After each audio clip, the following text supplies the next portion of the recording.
Welcome, ladies and gentlemen, to fabulous Las Vegas, Nevada, where we are in the Aria Resort and Casinos Coco Studio to kick off VPL Fantasy All-Stars Week number 2. It's time to get into the action. Ladies and gentlemen, welcome to the show. My name's Humanist. I've kicked Tasty Bacon off the desk. I didn't think he did such a good job in week 1. I don't know, maybe we'll have to poll people later. I decided to keep munching around. He's doing pretty well. You know, he's looking spicy as well. But we're having a good time. I'm happy to be here. This is a fun format and ready to get things started. Yeah, excited to have you on the desk, Thank you very much. table, cocktail Yeah. table. It'll do for now. Yeah, it'll do. We'll get onto the desk for tomorrow for the games. But we're also going to be joined by our all-star captains. We've got Gabe Vizzle, we've got Starting All Over, we've got Hammy and Evol going to be joining us here in Las Vegas as we kick off week number 2. We're also going to be joined over by Karina. Once again, your second weekend here in the esports world now. Yeah, I'm super excited to be here for week 2. We got 4 new captains. They're all really great. Also, Hammy, congratulations on that win last week. But I gotta say, these players that are sitting on this panel with you are not gonna make it easy for you this week. So we will see how it turns out. Yeah, absolutely. Sorry. By the way, if anybody out there wants to get involved or join us on the show, please feel free to send us questions, comments for any of these captains up here on Twitter with the hashtag VPL, and I will make sure to read those lives and get you guys some answers.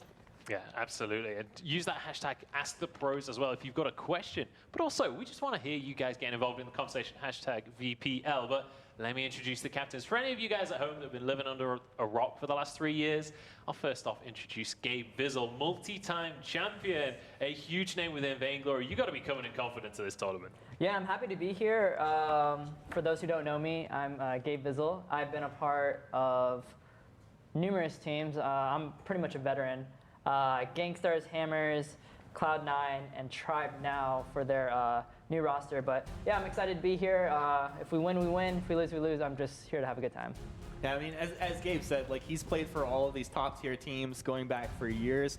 I think a lot of the ways one of the ways we described him going back through all of these tournaments is like he's the guy that like always leads his team, initiates. And I think Playoff Beard started this one, but it's totally the truth. He always lands these like clutch crucibles. Like when there's a big stun coming down, he's the guy that's going to block it, and he's also telling his team when to engage, when to back out. Yeah, absolutely. I'm excited to see if he's going to be able to bring it to the table here in our tournament. Our next captain, though, Starting All Over, fresh off of a win in the Summer Open. You got to be coming in confident yourself. Yeah, I'm Starting All Over. I play mid lane for Nova Esports, and I'm currently the best mid laner in NA.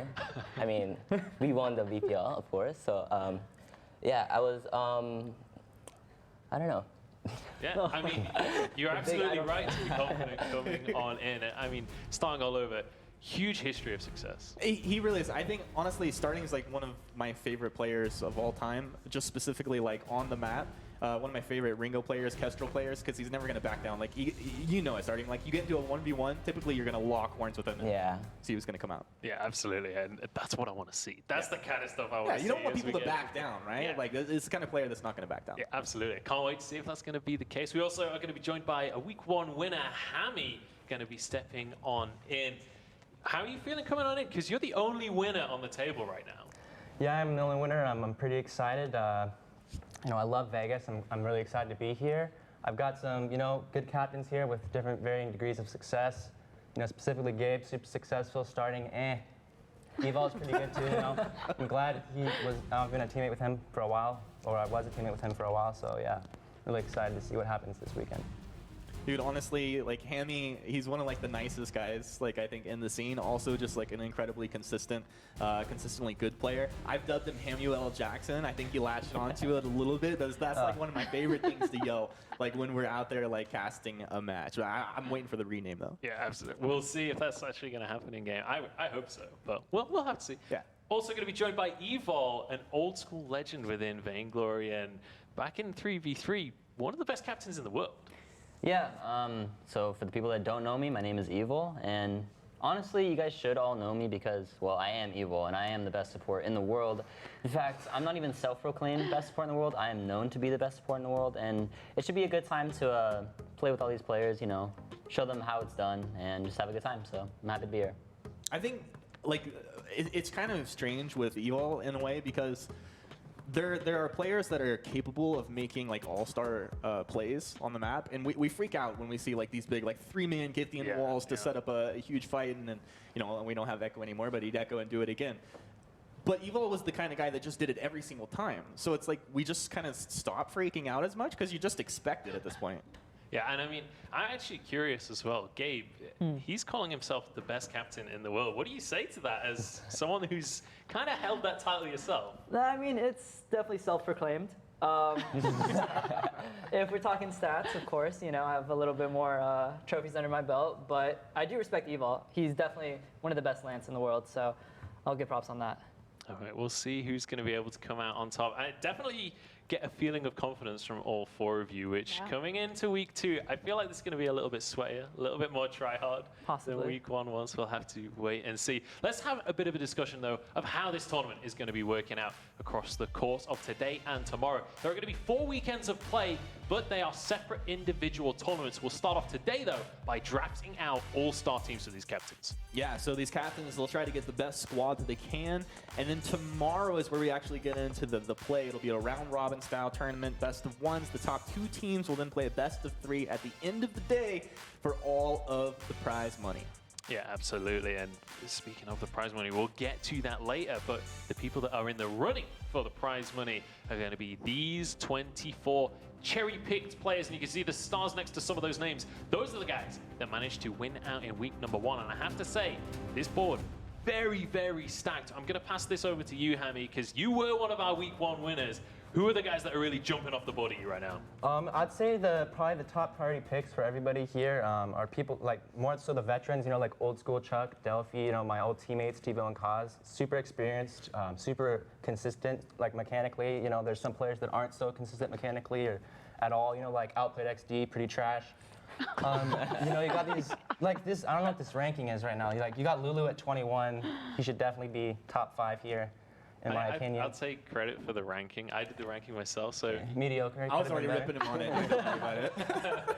Yeah, so, talk to me about Lulu then. You say that he's way too low on the list. Yeah. Talk to me about that player. Well, like Lulu is like a solo queue, mostly a solo queue player. He's had, not that much success in competitive, but like, since this is a tournament, we're all just drafting our team, so we don't have like that much experience of playing with each other. So, as a solo queue player who's super good mechanically, he's like a super good pickup because I know he's gonna win bot lane, like 100% if whoever gets him. So. Yeah, that's why. All right, well, we'll see if he's going to be able to win his lanes out right now. Evol, you were talking to me a little bit backstage before we kicked off here about Yugi. Yeah. Is he a guy that really everyone has to keep their eyes on? Yugi's that player that you match up against in ranked queue, and you're just like, oh my gosh, this is gonna be like a 30-minute plus game. It's never gonna end. We can win early, mid, and late game, and somehow some way they'll still have a chance of winning. It's actually ridiculous when you play with Yugi because he's so good at split pushing, and he knows what he needs to do to like extend a game out if his team is losing. So it just makes it even easier if you pick him up because if you're winning the game and you just allow him to do whatever he wants, he's just gonna run around with control in the game and just take it. All right, we'll see if he's going to be a priority. I want to talk to you guys on the end as well. Starting, let's start with you. When you're looking at these players, is it just like skill that you're looking for here? Or do stylistic players like Yugi pop out in a different way? Or how are you looking at this board? I'm looking at this as like people who I know that are like good, and in my perspective, like for me, example, like Yugi and Lulu are like really good mechanical solo queue players, but like this isn't a solo queue game. This is a team game, and I'm all about that team synergy. All right. So, yeah. Classic starting. Yeah, classic start right there. He wants to be the shot caller. Are you on the same page there, Gabe, or are you going for more of a solo queue style? So for me, I'm definitely looking at 1 through 8 for the players over there. When I'm looking at the other players, I don't really know them on, like, I played a couple ranked games against these guys, probably with them as well, and just out of all of these players, I think Kaz would really be a person that would be like really good to have on your team because, yeah, when we played against Vision Gaming or the old TSM, he was just ripping us with Kestrel, and he's just a really good jungler, so I'd definitely keep my eyes on him. He definitely has a reputation to behold. Now, another player with a bit of a reputation of his own is actually calling me out for not inviting him to week number 2. Let's see what Outplayed had to say coming on into this week in our Razor Phone It. What is up, gamers? Louis Vuitton Don here, coming at you with a video about why I should be picked. So, let me address the elephant in the room. Why does this guy have sunglasses on with glasses right here? I like it that way. Let me address the other elephant in the room. I know everyone at the captain's desk, everyone in Twitch chat, they're probably wondering, hey, why isn't this guy in Las Vegas right now, huh? He's better than all of them. To that, I'd say, great question, okay? I don't make the rules. I don't know. So, reasons why I should be picked.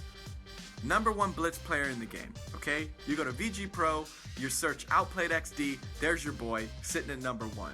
#2, ex-professional bottom laner for Rogue.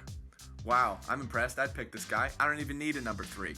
I don't have a #3. I have 2 reasons, okay? Do I expect to be picked? Yes. Do I care if I'm picked? Yes. Please pick me. Munch, how did you not invite that guy? Like, I don't know. Not only does he need to be he might need his own show. Like, he's incredibly entertaining. He's funny. Man, he's I a was good hoping player. for a little twinkle on those keys. Right? Like, I thought that was going to be outro. Like, missed opportunity there for sure. Yeah, absolutely. We'll see if there's a space in week 4 for him. But if you guys want to get involved in the tournament yourselves, this is an open tournament. The top 24 players are going to be drafted, but you can sign up. Head over to the @Vainglory Esport Twitter. The sign-up link is already up for week #3. It's going to be Tribe Week. Gabe Bizzle will be joining us again. Somewhat old school. And we're going to be joining them with Chuck and Tiggs as well. But you guys at home can get involved, so make sure that you sign up. Have your opportunity to get involved in the competition, because we want to see some new players on the scene. Yeah, we do. I mean, of course, we love to see our old favorites come through, and then there's like this rivalry that develops through the couple of weeks as this moves on. I might sign up too. Like, I don't know, like if I could like cast and play at the same time. They probably wouldn't pick me anyway, but it'd be fun. Yeah, I mean, maybe. But we kind of need you to cast. We could do like some bias thing where like I get forced to get picked or something. We'll see about that one. Let's take a look at how this whole thing is going to be panning out, though. Across the course of today, we're going to be doing our draft. Now, for any of you guys at home that are unaware, this is called a snake draft. What that means is we will move along the table, starting with Gabe Bizzle, then Hammy, then Evol, and we'll move back along the table the other way. So Evol will have the 5th pick on the back of that one. But importantly, each pick, they have 5 minutes available to make that decision. That's pretty cool. I wasn't sure about that the snake draft, the way you said. I didn't know they're going to snake players away from each other, but that makes sense. Yeah, absolutely. So, guys, before we jump on into this draft, before we get everything kicked off, final thoughts before everything. The gloves are off from this point, so do you have anything to say to your fellow team captains as we move on in? Well, I would actually like to say something to Outplayed, or AKA Louis Vuitton. Just after watching that video, I mean, I might not have the best hairline, but dude, his hair looks like literally like a troll doll. Like, his hair is so weird. and he has a family. Yeah, but the thing is though, is that Louis is actually just a really like caring, loving guy. It's actually since he was on my team, it was fun to be a teammate, because he was such an all around like just genuinely good human being, but at the same time, when it came down to like competitive matches, he always gave it his all. So he's actually a really good teammate. So Well, just wanna wait, say that. whoa. He said I won't pick. I was on a team with Louis before Evol on the Dons. Shout out to the Dons, by the way. You know, Louis is a really funny guy. He's, I think he should stick to trying to be funny. He's pretty bad, if I'm going to be completely honest. Like, Oh my. It's funny that just thinking about it just hurts. Like, I mean, it's kind of funny that you said that he was bad, but then you lost to him. okay, valid point. Whoa. Don't get too far ahead of yourself, buddy. Okay, we lost, but we had an anchor holding our team down in Chuck. Chuck, yeah. Chuck, you know, he got that lead in the lane, killed an AFK. Yeah, me. I Killed was an AFK. He killed the AFK. Can't account for that. And he still didn't win mid lane. Like, how ridiculous is that? I'm just trying to say now I'm not picking Chuck today. I mean, honestly, that just shows that I'm a better mid laner than Chuck. So. I can concur with that. Yeah, thank you. Yeah. All right, well, we'll find out if that's going to be. That was a roller coaster of emotion, especially your child, Louis Vuitton. Before we kick this draft off, we're going to have a quick word from Razor. We'll be right back after this.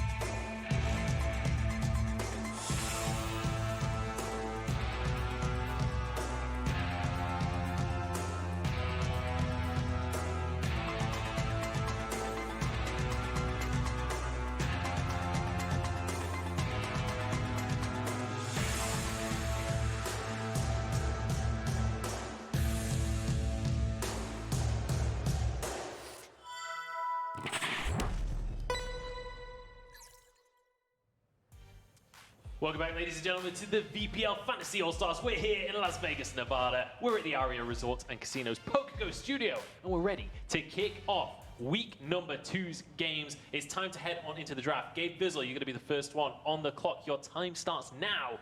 Where are your eyes drifting on this player board? For me, Munch, I'm probably going to go, like I said earlier, from 1 to 8. I'm looking at 1 to 8 because since I am a support main, I don't want to pick a support. That's first things first, right? I probably want to secure myself a carry. Definitely not Chuck. He just had this vendetta against Chuck right now, so I'll be a part of that. So Chuck is up for grabs. I love how you're laying it out for everyone. What's available still after your pick? Other than that, yeah. So looking from the players 9 to 24, there are some ones that stand out to me, but not as a first pick, unfortunately. So yeah, I'll probably have to think about it just for some time, but definitely a carry. Okay, well, we'll let you peruse that for a minute while you do think that one through. Want to let you guys know what is on the line for these guys right here today. There is going to be a $2,000 prize pool up for grabs, but most importantly, it's winner takes all, Humanist. Money, money, money. These guys, yeah, this is the best way, right? Like, losers don't deserve the money, right? Like, you bring everything to the table. You're the best or you're nothing. That's competition. It's esports. Absolutely, and you guys at home can have a chance to be the best or nothing as well. You can watch and win at home every single weekend of the VPL Fantasy All-Stars. We're giving away 25,000 ice, we're giving away $500, and we're giving away a whole bunch of Vainglory swag as well. So you guys at home can get involved in those giveaways, but also we have one active right now on Twitter. Head over to @Vainglory Esport on Twitter. And there is 5,000 ice up for grabs. All you have to do is retweet that tweet, and you're going to be in the running. So you can maybe get yourself some nice skins to work with. Dude, I need to retweet that because I could really use some ice right about now. I'm not lying. Yeah, I'm in the ice poverty zone. at this Ice poverty, stage, so for sure. maybe need to get involved in that one. But we've been talking about the top players in our pool right now, and the very top player, number 1 in the rankings, Old School, had a few things to say about his way into this tournament.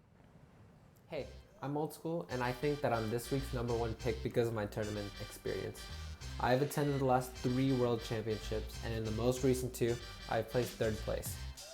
I have been on top-level teams throughout my Vainglory career, and currently I am on the best team in the world.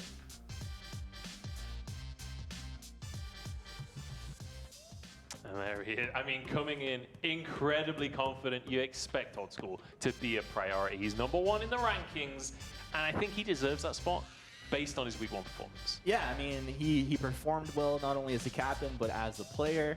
I mean, historically, he has great reasons to be confident as well. And like, I'm really curious. Like, obviously, you have Gabe with the #1 pick over here, right? But like, a lot of people will probably eyeing that pick and hoping that he gets through. Yeah, we'll see. I mean, what do you guys think of Old School being ranked 1? Do you agree with those rankings so far, Yuval? Like, what are your thoughts? Yeah, I agree with that ranking. I think Old School is that carry player who just literally will take control of the game and win you the game. And even if you don't have like the best team, like let's say you had Old School and then you just had any other player that wasn't that good, and we went against a team that was destined to win. The thing that you have about Old School is that he will get you that win even when you don't think you're going to win, which is really like cool, honestly. Yeah, and talking about Old School, he is the only player that can just trigger me personally because he is like, I don't know, he is all over the place. He is one energy ball. So, yeah, he is the person that triggers me, and for that reason, like, Does that make him a no-go for you? no, it isn't. It's just like we have like this personal relationship. He's been a teammate of mine for a while, so I think I'll probably pick Old School for my #1 pick. Well, it is about time. So are you happy to lock that one in? Yeah, I'll definitely lock in Old Final School. answer. Yeah, Awesome. final answer. Gotta find it. Here we go. All right, Gabe Vizzle, first pick. Took Old School off the board. Sorry, guys. All right, so rank 1 going to be locked in for Gabe Vizzle, which means starting all over. You are now on the clock. So your time starts now. Start perusing that list. I want to revisit this Old School pick with you, Gabe Vizzle. Obviously, very strong carry. Is that the only reason that you pick him up? Is that team synergy going to be a factor there?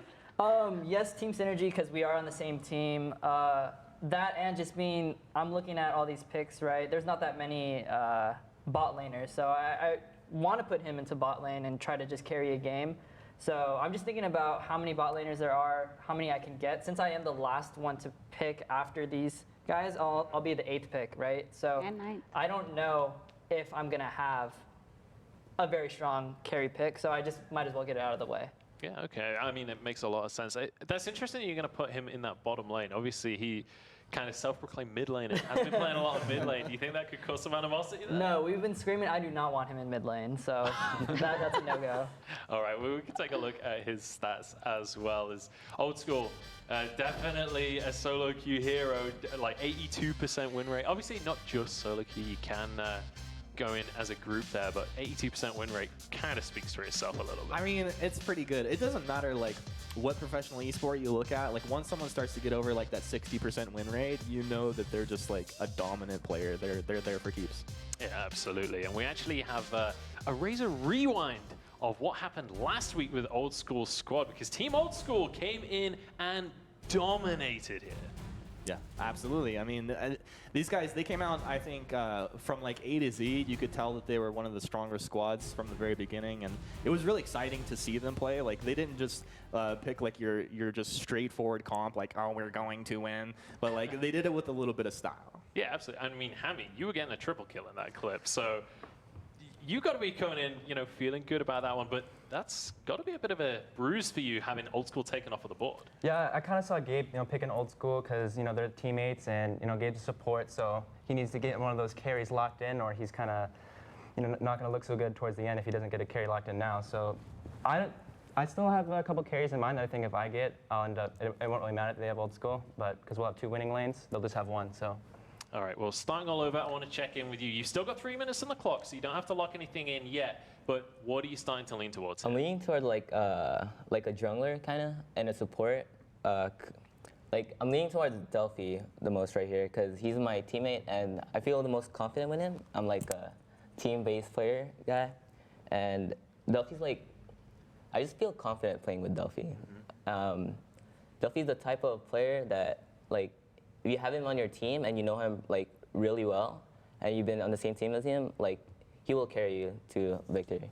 All right, and you can see Delphi on the board, 3rd ranked player coming on in, Chuck, number 2. I mean, you mentioned the fact that you're going to look towards support, look towards jungle first. Is there a reason that you're going for that as opposed to going for a carry first? There's no good junglers in here. No one. It's only Delphi and Cause. The rest are garbage. Absolutely garbage. But the thing is with Delphi, though, is that all you have to do is ban Samuel, because that's all he ever plays, and then you win. I don't think you played the recent meta. I remember. Oh, okay. The recent meta. Well, the thing was, I remember when we were scrimming against you, and I was playing top Lance, and I 1v2'd with Lance when you were playing Kestrel and you were playing Celeste, and it was Delphi was playing. You were playing Celeste. Delphi was playing. No, Delphi was not playing Kestrel. I Delphi 1v2'd you in Kestrel truth. like. It was you in truth. How's a top lane Lance 1v2 2 carries? Yeah, I was there to witness that. It did happen. Yeah. I don't know. That's all I'm saying. That was like 6 months ago. Question of the day. Yeah, we moved away from the global. Let's just straight Is up. that even about Delphi? It was like, I like Delphi, but let me ask you this. So let's talk about what's still on the table right here, because Chuck, 2nd pick. Is there a reason that people seem to be looking away from Chuck? Because he seemed to be a topic of conversation earlier on. Like, do you guys have something against Chuck here? Chuck's a no-no. Chuck's also like pretty bad luck. Like I wouldn't be surprised if he went through unpicked, like alongside probably Tony and Fez, as one of those like no-name players. I think I'd rather take Fez than Blanks. I would probably take Fez over Chuck as well personally, but to each their own.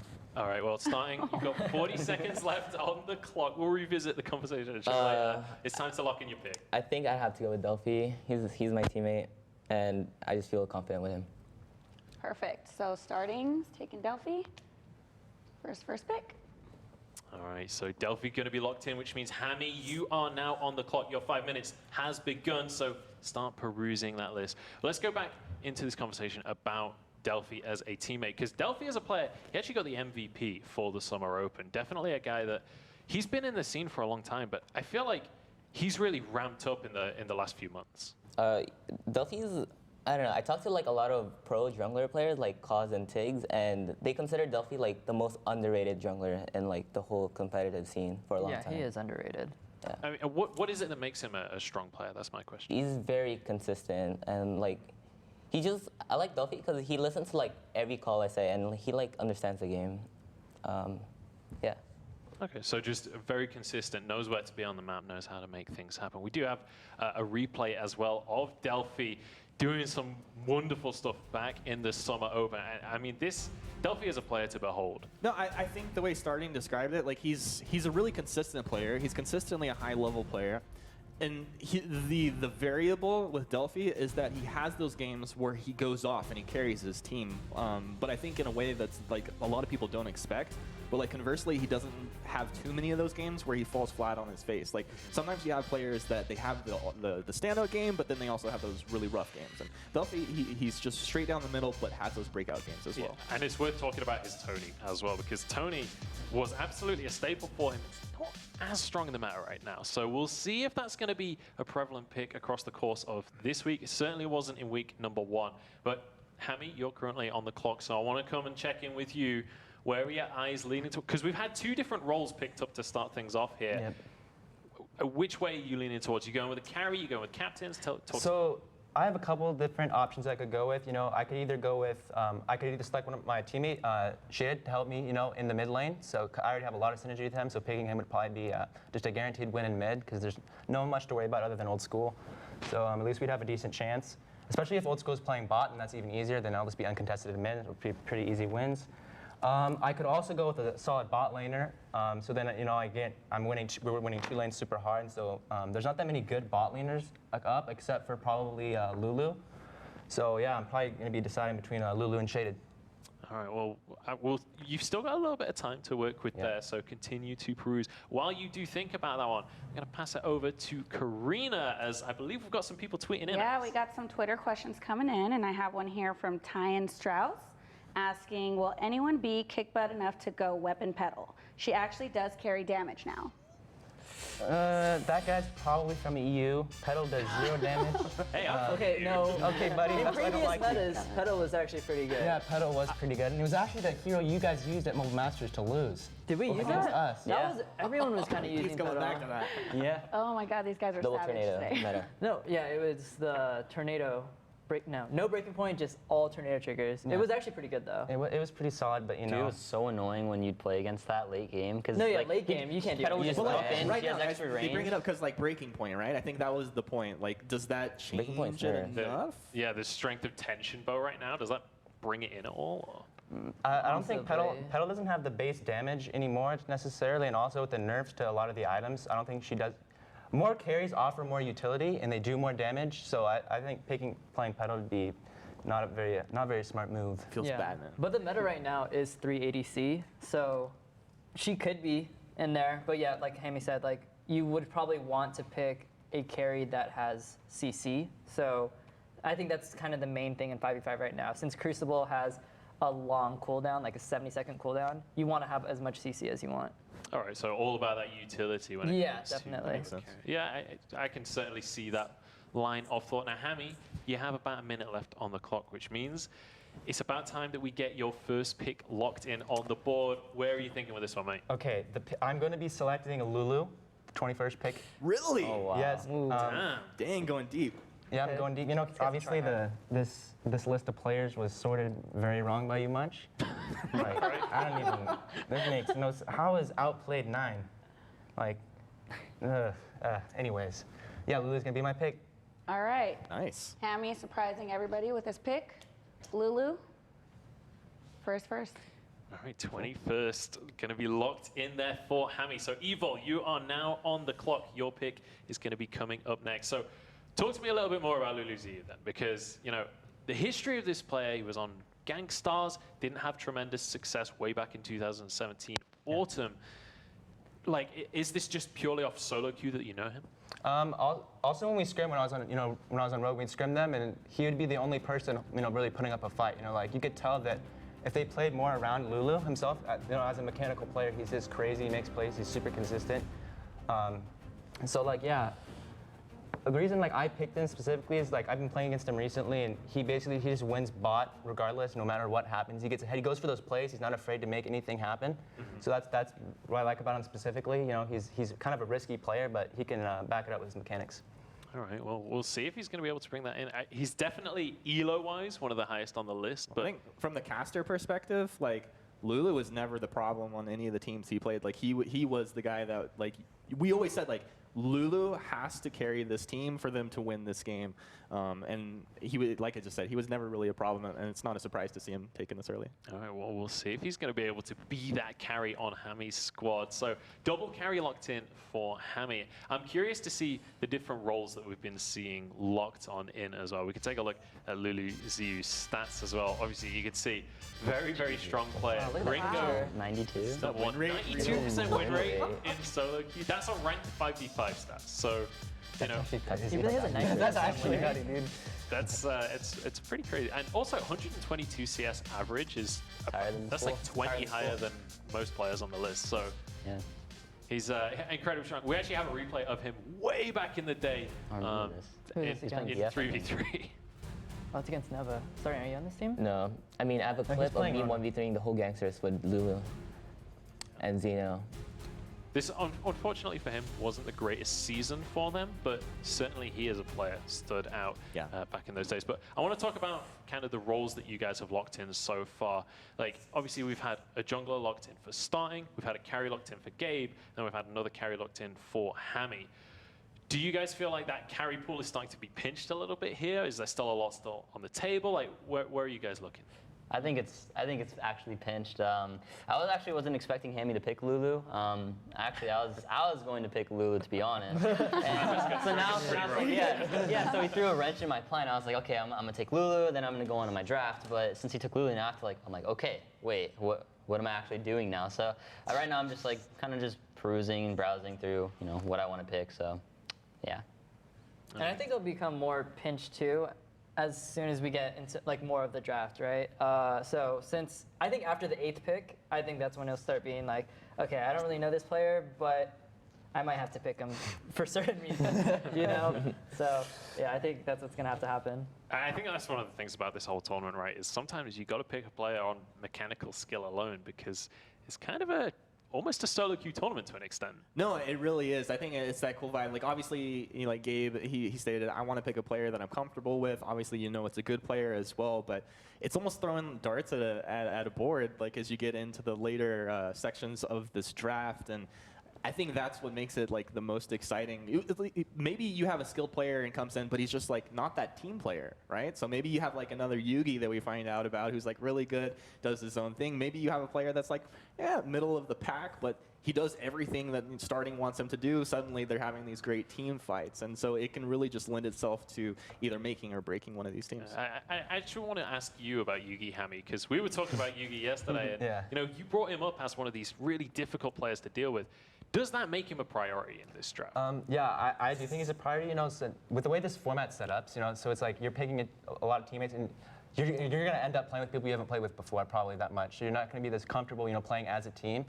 Like you can still do the basic stuff as a team, but having that real synergy might not be there. So people that are like play individually, like to themselves, like Yugi, for example, he literally. He's on his own island. He's Yeah, on his pretty own world. He does what just he wastes everybody's time. He likes being annoying. He actually has a really good understanding of the game. So, like overall, for this kind of format tournament, I definitely think he's a priority pick. All right, we'll see if, I mean, I'm curious about asking those questions because I don't know whether you're just saying that to get someone else to pick him up. I'm going to pass it over to you, Evil, because you've got 20 seconds left on this pick. Where are you going to go with pick number 1? All right, so actually I had a couple options for this pick. I was actually just figuring out the scenarios and what I would be able to get for my 3rd pick because it's actually a while from now. So I will be going with Kaz for my pick because he has the potential to carry games and he did carry TSM. So, I mean, I feel like I need to take him. All right.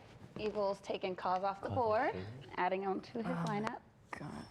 Yeah, I mean, Right. why'd you have to 2 do this? carries, 2 junglers, and that means This is gonna that be Evil, easy. you're I going to got be on the everything. clock once again. It is that snake draft, so we'll be bouncing back along the table that way. Your time has begun, so start thinking about what that next pick is going to be. Let's talk a little bit about Cos then, gentlemen, because Cos built himself up a reputation very quickly in 5v5 for being kind of, the words I always heard were mastermind of the jungle, right? He always seemed to be in players' heads. Is that a fair statement to make, do you guys think? Yeah. Yeah, like I was a teammate with Cause, so going into when I was joining TSM and I found out, oh, I'm gonna be playing alongside Cause and you know, TiVo and Shaded. At first, I actually really didn't like Vision because they were super sweaty in rank, and I just kind of built up an animosity between them.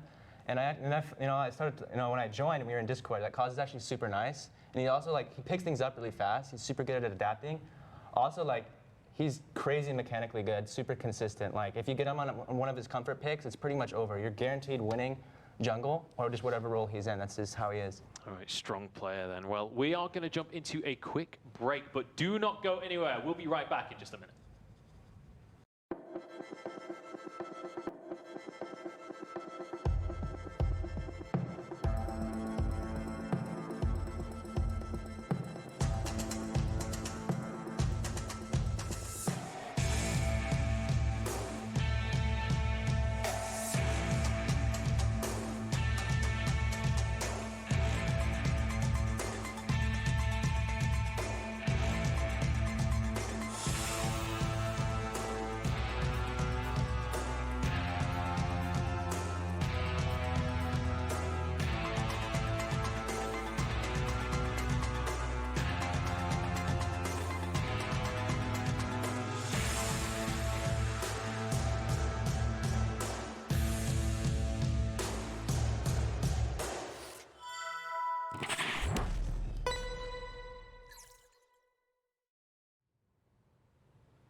All right, now don't forget, ladies and gentlemen, Evol is still on the clock for his pick, but I'm going to pass this over to Humanist, who's going to be hanging out in the Tri-Studio with Gabe.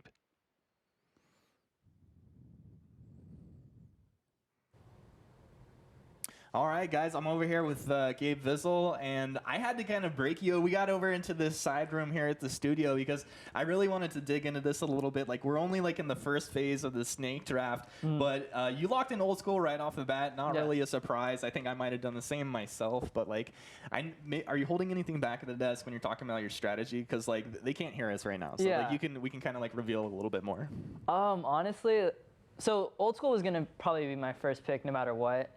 And then I was venturing into more of do I want to sabotage the other players? Because we can pick a substitute, right? So I wanted to pick Shaded just to bench him. Nothing against him at all. Just because that's really smart. You probably want him playing, but obviously you want a captain. Yeah. So the reason why I would even do that, because out of all the supports here on the list, Shaded stands out to me the most. Right? Other than Evil and myself. So that's what I was thinking. Other than that, it's going to be really hard to find.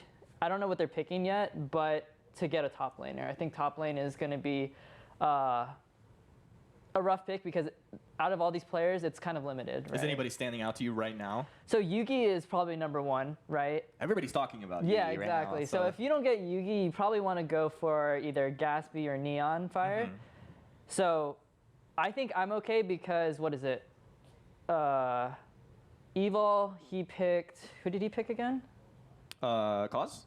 Yeah, so he picked Cause, and then I think he'll probably try to go for a carry because he is a support, so he won't have a carry. Other than that, yeah, I think I want to go for a top laner. If not, try to find a jungler because that is very limited now. So probably gonna have to find someone to jungle, and you don't want to have a sloppy jungler because they help your bot laner. Is there any chance? I mean, this is kind of just a wild question. Is there any chance that you think you get a team so strong that you don't play? Possibly. I had a scenario in my mind that could be good where I don't have to play, but I don't know. With these picks, it's gonna be hard to say. All right, my man. Thanks right, for thanks, the info. Let's go ahead and throw it back over to Munchables.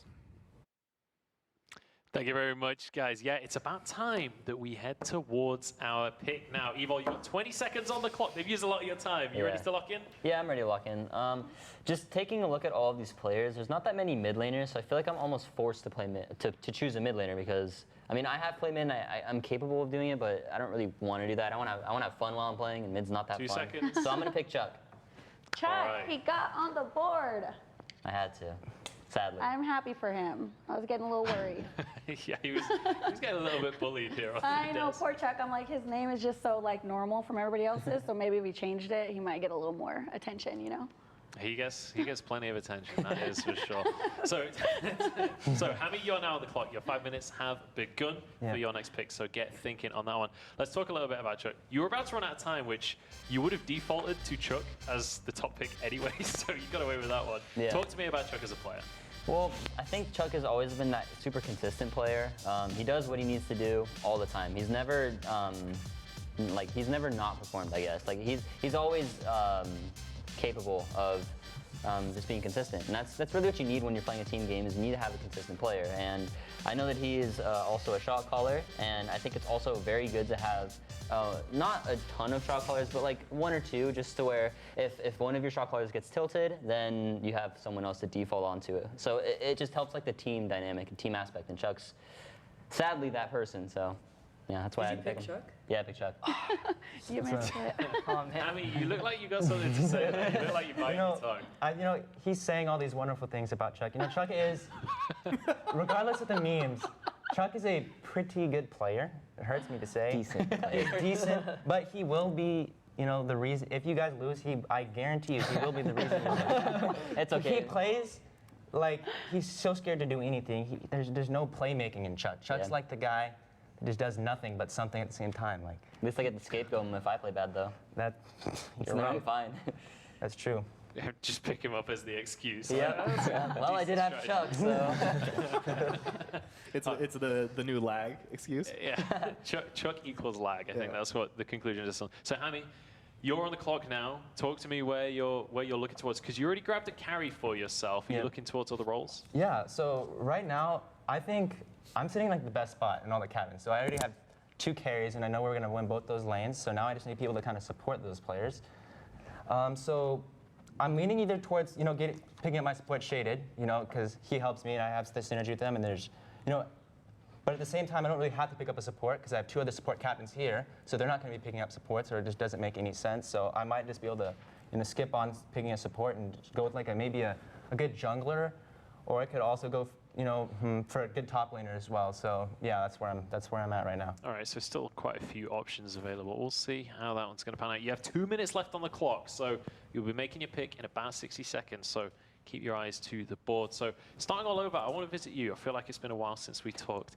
I want to talk about specifically Love Darling on the board. Now, this is a player that you know quite well. For any of you guys at home, Love Darling is Ediol, who played a lot on Nova during the regular season. Talk to me about this player, because he's in rank number 10, but I feel like he's kind of flown under the radar a little bit. Yeah, Love Darling, aka Ediol, is he's like, what do you call it? He's under like all the good teams he's been on. Like for Nova, he's always been on Nova, but he never got like that spotlight when another player always subs out or etc.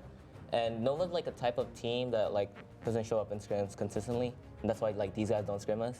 But it doesn't matter, we won anyways. Eddie. That is the reason why we don't scrim them. Eddie's like a support top laner, and he's like a substitute for Erica Kane or previously Eco, but he's like retiring. And he's just a really good player in my opinion. It's probably better than, I don't know, Chuck maybe in mid lane, if he were to play mid lane. All right, well, we'll see how Love Darling does in this draft. But Hammy, you are now under a minute, so it's time to lock in. All right, so the pick, I'm going to be going with Yugi XD here, number 12. Going to lock in that top laner, that annoying player that I know I do not have to deal with anymore. So, I kind of have, I'm feeling good right now. That's all I can say. That's a bad pick. All You say right. that, but Hammy's feeling good with the second pick. Yugi XD. You know why that's a bad pick, right? Troll. It's trolling. why is it about You you? have All 2 right. people that doesn't speak Okay. English. Well, Because starting all I'm over, gonna- I'm starting all over is now on the clock. Everyone just, your time has begun, but talk to me about EXD.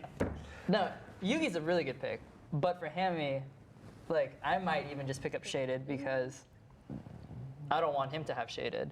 So True. might just bench What if I him. pick Shaded?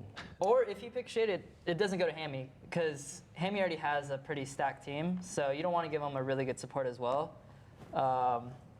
So I don't know.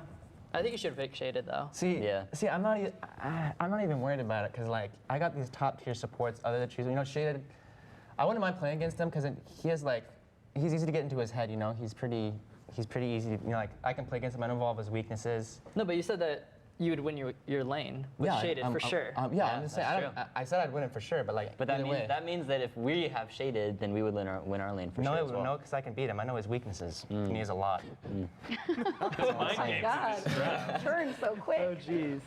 It's really interesting though if you think about like the players that they said were the great solo queue players, Lulu and Yugi.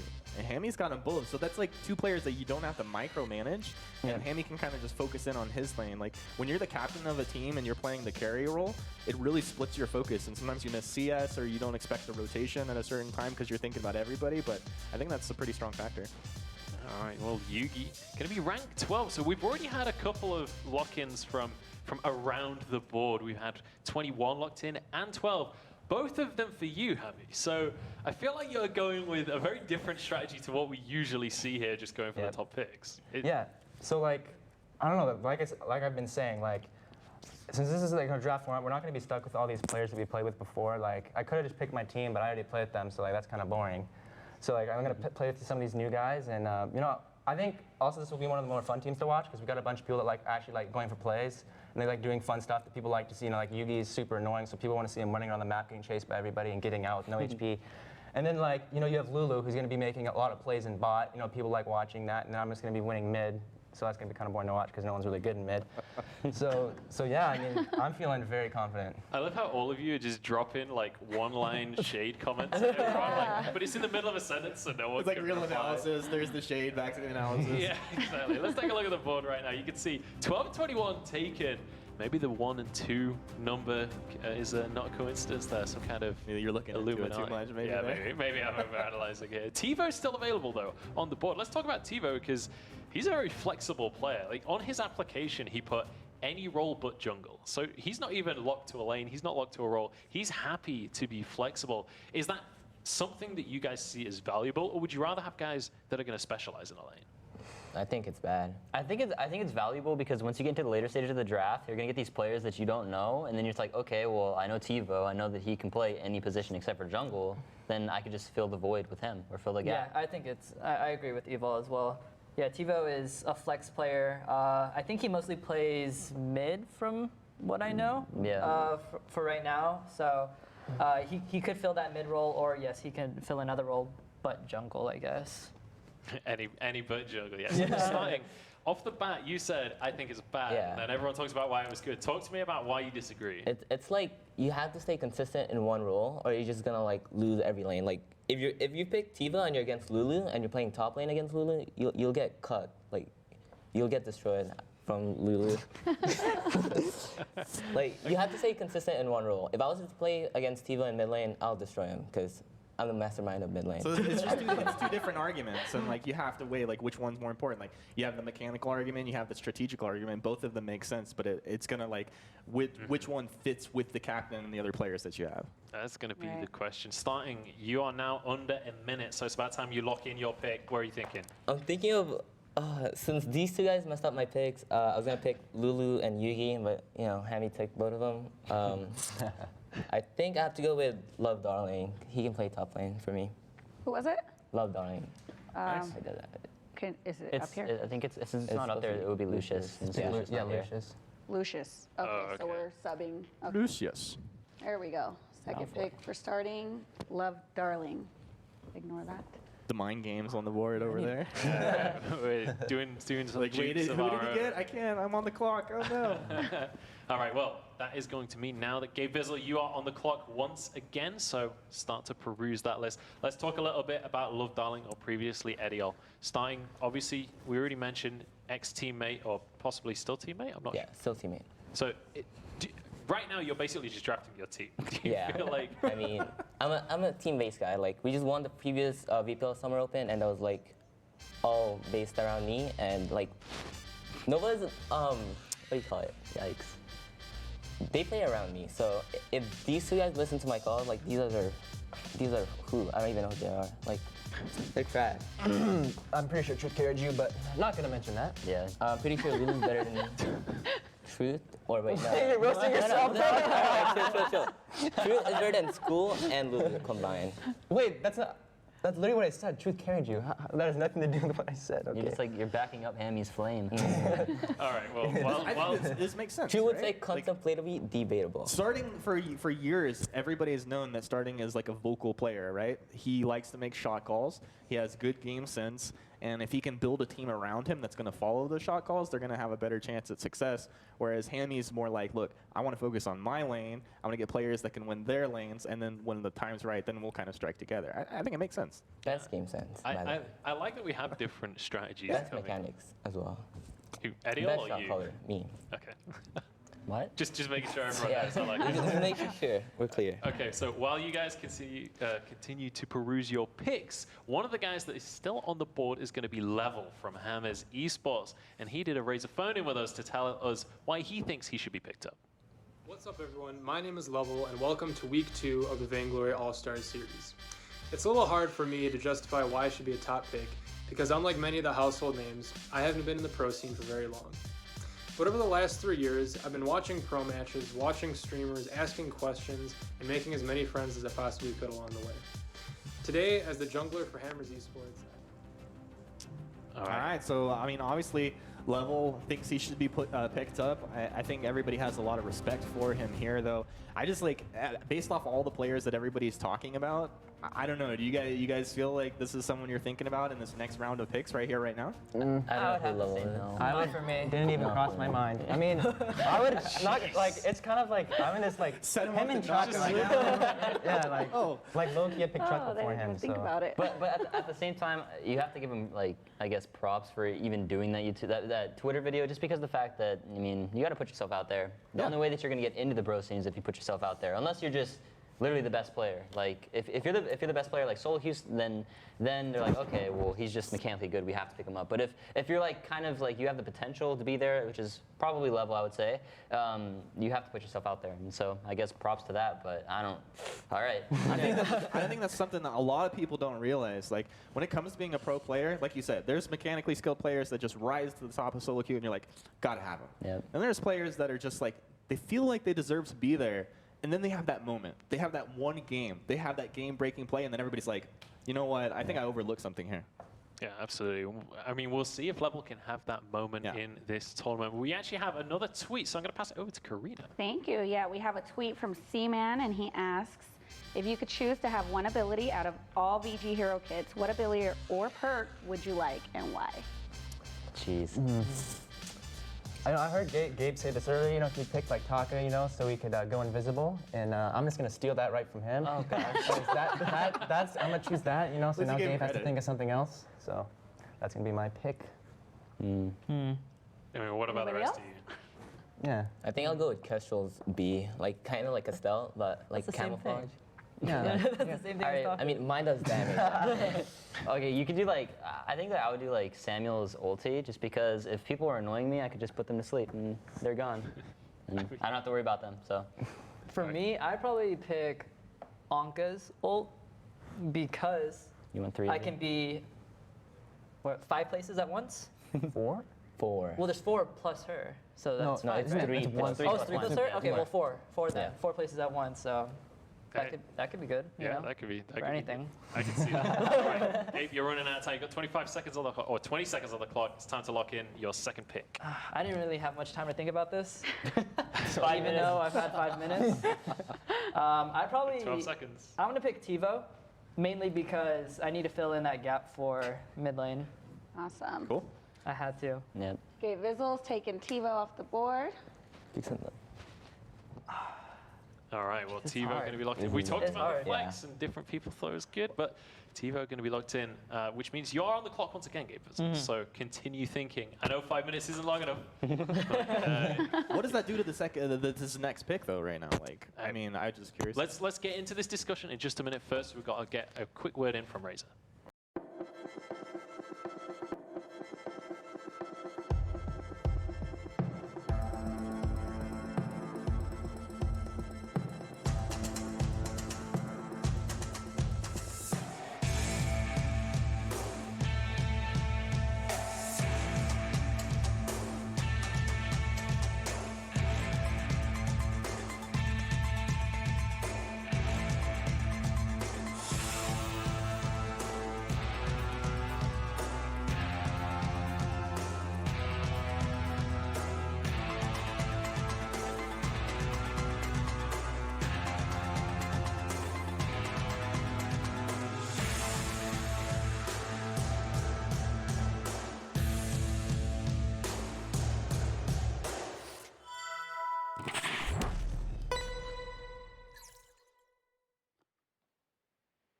All right, well, Gabe, you are currently on the clock, but while you continue to think about that, I want to let you guys know that we have some giveaways going on in the chat across the course of this weekend. We're giving away 25,000 ice every single weekend. That's 5,000 per giveaway. We're giving away $500, and we're giving away a whole bunch of Vainglory swag. There is a tweet that you can win 5,000 ice on right now. Head over to @Vainglory Esports to get involved in that. But also, if you're watching on Twitch, keep your eyes peeled and watch that chat to get involved in these giveaways and win yourself some prizes. So make sure that you're keeping your eyes peeled. There's one happening right now for a $100 gift card. So get involved, join the Twitch chat, and maybe you'll be able to get yourself a bit of a prize to walk away home with. But while Gabe Vizzle continues to peruse his pick, I'm going to pass it over to the Tri Studio, where Humanist is standing by with Evil to have a bit of a catch-up.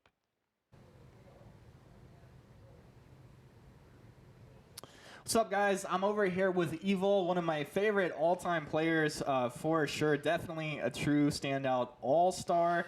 And it looks like you guys are having some fun up there with these picks. How are you feeling about your draft so far?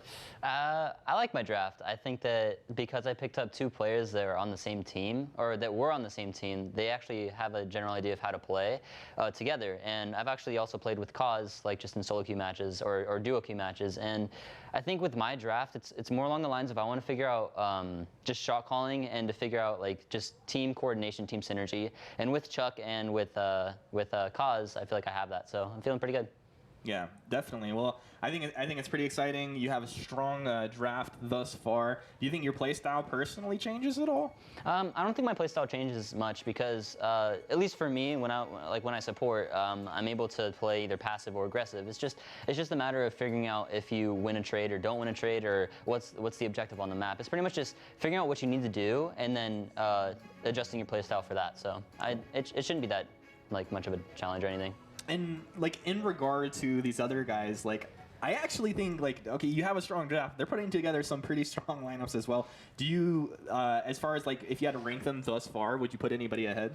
I think the only person that, or the only captain that is really like, I felt like they were actually like really ahead, or not really ahead, but they have the potential to just completely dismantle everybody. Is probably Hammy's team because like Lulu, honestly, he's probably one of the best players in North America. I think that he's deserved to be in the top 3 of these ranked players. Mm-hmm. And the fact that he doesn't have to really worry about picking up a support that much because we already have 2 supports as captains. So it makes it a lot easier for him to just pick up carries, and then he doesn't really have to focus on what they're going to do because he knows that they're going to succeed. So he just has to play his own game, which makes it really easy to win. I think that's really smart. That might be like my strategy coming into it. But is there a player on here that you're like, I really want to round this lineup out? What is that one player you're looking for?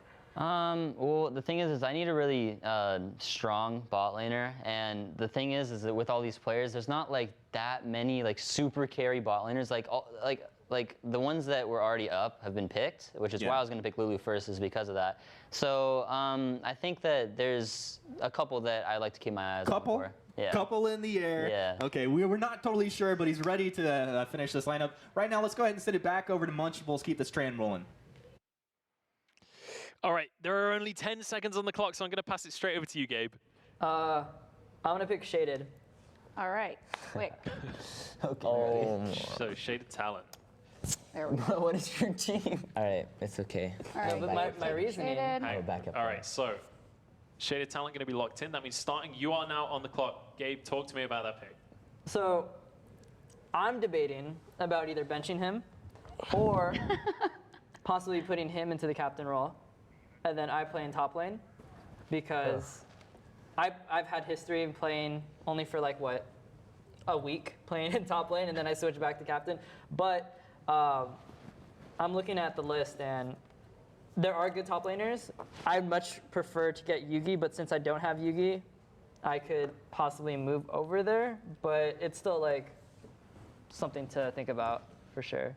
I mean, what do you guys think about Shaded Talent being taken off the table? Because I know that that's someone you guys would have been having your eyes on. I was gonna pick him after he chose his pick, but I have to rethink everything. I think, you know, it feels kind of nice because, you know, he's kind of forced into picking that, you know, Shaded because, you know, if I get him, it's just like, my roster's already stacked and we have a good support. So, you know, it's a pretty good pick on Gabe's part, but I still have some backup plans for support, so I'm not too worried. That's one of the week 1 winners as well. Bear in mind, Shaded Talent with a win under his belt. So that's 2 out of the 4 available week 1 winners, aside from obviously Hammy himself. Now, starting all over, you still got 4 minutes on the clock. You mentioned that you were looking towards Shaded Talent before he was taken off the board. Is Captain still a role you're eyeing up right now? I think I'm gonna sub out Eddie from top lane to support, since like there's no other good supports here except Shaded and Shaded. And then these 2 guys play the captain support or the captain role, and I just don't know what to pick at this point. They like ruined my whole draft, and I have no plans coming into this one. All right, well, It's a little blank. you got 3.5 minutes. You got 3.5 minutes to think about that one. Hammy, what about you? Because I know you were eyeing up Shaded as well. He's your teammate currently, so it's got to hurt having him taken away. Yeah, you know, I was, like I said, planning on getting him, but, you know, Gabe knew that. I mean, so he had to take him away, but, you know, like I said, I have backup plans for supports that I can pick, so, like, yeah, I'm just not worried at all, really. I wonder actually, like, how does that change up how you might actually draft the heroes in the game? If you don't have a super strong captain that you can rely on, are there going to be certain picks that you might find yourself going to? I mean, I kind of play whatever pick I feel like I can do, like, that I'm practicing at the moment, because I try to focus on 1 or 2 heroes at once. Yeah. And so I don't really care necessarily what support I have. I'll still play those heroes that I'm comfortable on. So it's not necessarily like it's got synergy with this, I'm going to pick it. It's just like, this is I played this makes sense in the game and I'm comfortable on. Yeah, for sure. One trick. All right, we'll see. I mean, Works. is that something for your teammates, though? Like, if one of your teammates isn't as strong, are you going to pick something for them or just let them go for a comfort pick as well? So basically, you know, with these players that I have, you know, I'm just like like you were saying, I'm just going to let them play their own game. You know, I'm not going to stop them from doing anything. I'm just going to let them play how they normally play. So if they want to pick, you know, I'm not going to, you know, say no. Like, if you want this, I'll give it to you. So that's just kind of how I'm going to draft it on my team. All right, well, we'll see how that's going to go down. We can take a look at the roster so far for starting all over, as it's going to be his pick in just a minute. And so far, it's been looking pretty good for him. He managed to pick up Delphi, and he managed to pick up Love Darling. Love Darling previously called Ediel, both of them teammates on Nova Sports, or Nova Esports, sorry. So definitely looking good so far. The thing is, though, I feel like you're starting to run out of teammates at this point. You're probably going to have to branch out a little bit. The strategy's done. Yeah.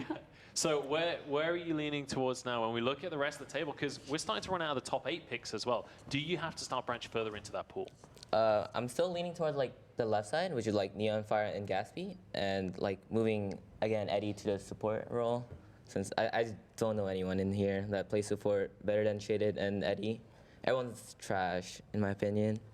So it's just like Neon, Gatsby, and I don't know. That's it. What makes someone trash starting? Let's get real here for a second. Like, you throw this out quite often. Does that mean that they're just not top tier, or like you literally feel like this they're player like literally trash. can't compete? At what point does a player go from trash to like decent player? It's like top 3.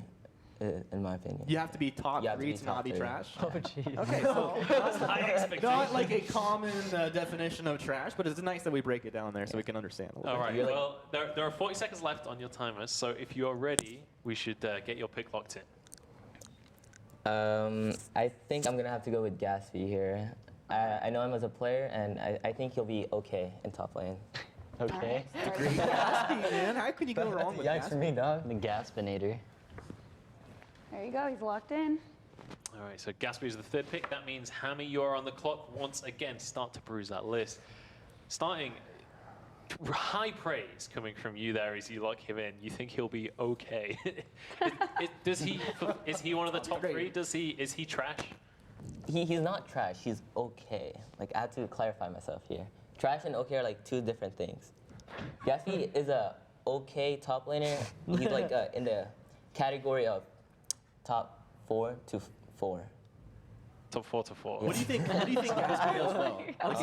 If you could say Gatsby does these couple of things well that makes him okay, what are those couple of things? He's like, his playstyle, he's like unpredictable. You can never know what he's going to do next, and that makes him okay.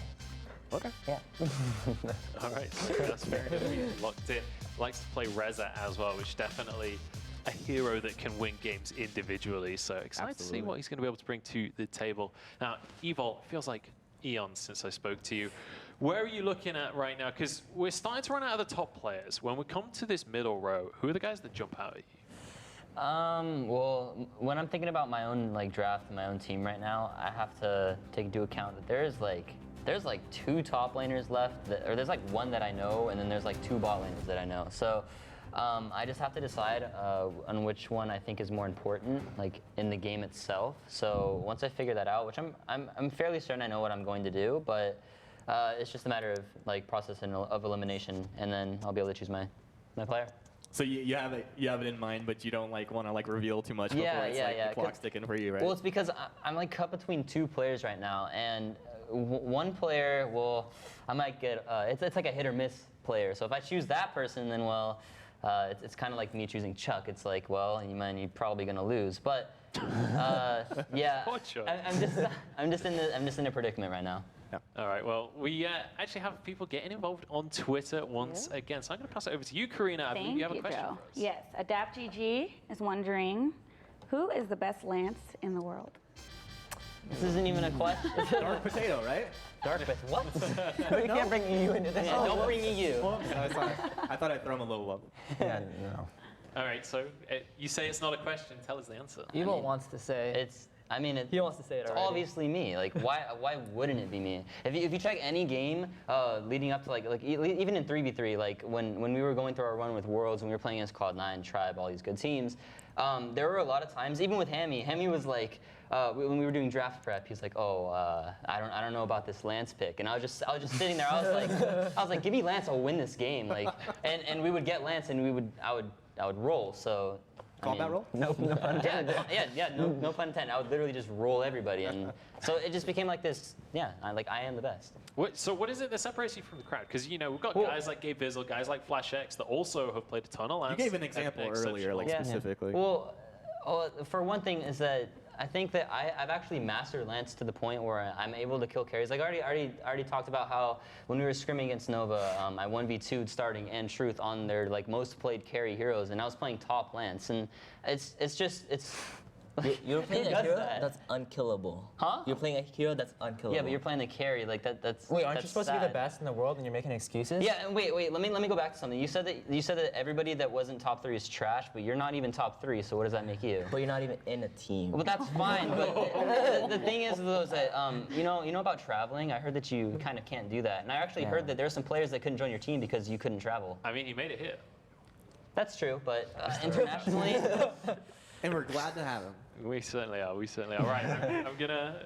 We'll revisit this conversation. We'll revisit this in a minute, but I'm gonna pass it over to you, Hammy. Yep. Got a minute left on the clock. Talk to me about the thought process here. Where are you going? All right, so right now I'm looking to probably secure. I don't have to worry about supports at all now, so no one else really needs a support. So I don't really need to pick one. Right now I'm just trying to focus on junglers, so I'm kind of shifting between either picking up Papa John, because that is Yugi's teammate, so they already have that synergy. So I don't have to worry, it's just one less person I have to worry about. Like, he does, he plays like all the annoying picks, so like if I just get him on an annoying pick, and that's him and Yugi both being annoying, so that's good for me. I could also pick like Archaic. He's also a pretty good jungler. I've teamed with him before, way back in the day when my IGM was actually Hamuel. And I played with him in Afrogum before, so yeah, I've experience with him as well, so. All right, well, you have 15 seconds on the clock, so it's about time you get locked in. All right, I'm gonna take Archaic. Knew it. All right. Wow. Yeah. You did a circle on that one. That's not a bad pick. Yeah. You went from That's a good pick. Archaic. Yeah, that's not a bad pick. Okay, for Hammy. Wrong side. There we go. Archaic. Okay. That is a really solid lineup thus far. Like you have solid players in every position, but you talked about like, them being able to do their own thing. Does that mean? Well, also like I know Archaic, so it's just like I don't necessarily know like Yugi or Lulu that well, but I know Archaic, so that's one person that I feel like I'm already comfortable with, and he's playing that jungle role, so I'm gonna be interacting with him a lot. I'm gonna be interacting with him a lot more than I will be with Lulu or Pico. So yeah, I'm feeling pretty good. So you're feeling like you're almost going to have like 2 separate units within a game, where it's like you and Archaic and maybe another teammate working together, and then the other guys kind of just go off and do what they want. Yeah, I mean I think it'll work. Like if we have 3 really good mechanical heroes, so I mean not mechanical heroes, mechanical players. So like we'll just win all the lanes, and you can't really lose a game if you're winning all the lanes. All right. Well, You can. It's a possibility. You can if you try hard enough. if There's you always a throw way. hard enough. True. Now, Gabe, I want to come over and talk to you for a second while Evol's on the clock here, because Evol had mentioned, we've had this discussion about Lance, right? And I just want to add one final note here, because when we were talking about Lance earlier on before broadcast, you mentioned another name that could come into the mix. Yeah, I would definitely say that Evil is top 3. No, actually, Top 5. top five for sure. Yeah. Yeah. No, not, We didn't get a not close in a up bad face. way. I mean that there's a lot of good supports that play Lance really well. I'd probably say Willie is. I think Willie back in 2016 Worlds is probably like the craziest Lance that I've seen, and then Scosa as well. So Scosa is a really good Lance as well, and then Evol, and then I'll probably put Max. yeah. Chicken, yeah, Chicken was a Chicken, really good Lance too. yeah. What? I don't know. There's a lot of good people that play Lance. So just for context for anyone at home that doesn't know, Scosa and Willie, both players from the East Asia region, and a strong region in its own right. But I mean, what do you say to that? What puts you above the rest of the Lances, Evil? Well, he was talking about Willie, and Willie doesn't play anymore. I mean, yeah, at the time, yes, he was the best Lance in the world, but that at the same, like, in terms of pro players, he fell off. He completely fell off. And he was only known for his Lance, but once other players realized how to play, like I already knew how to play Lance, but I was in the pro scene. When everybody realized how to play Lance, he kind of just like, what other support heroes does he play? Like, the only one that you know him for is Lance, and so I don't know. I mean, if Gabe does say I'm top 3, that's fine, because apparently that means that I'm not trash. So whatever. Are we talking about not top 3 by my support standards. Lance? That's my starting standards.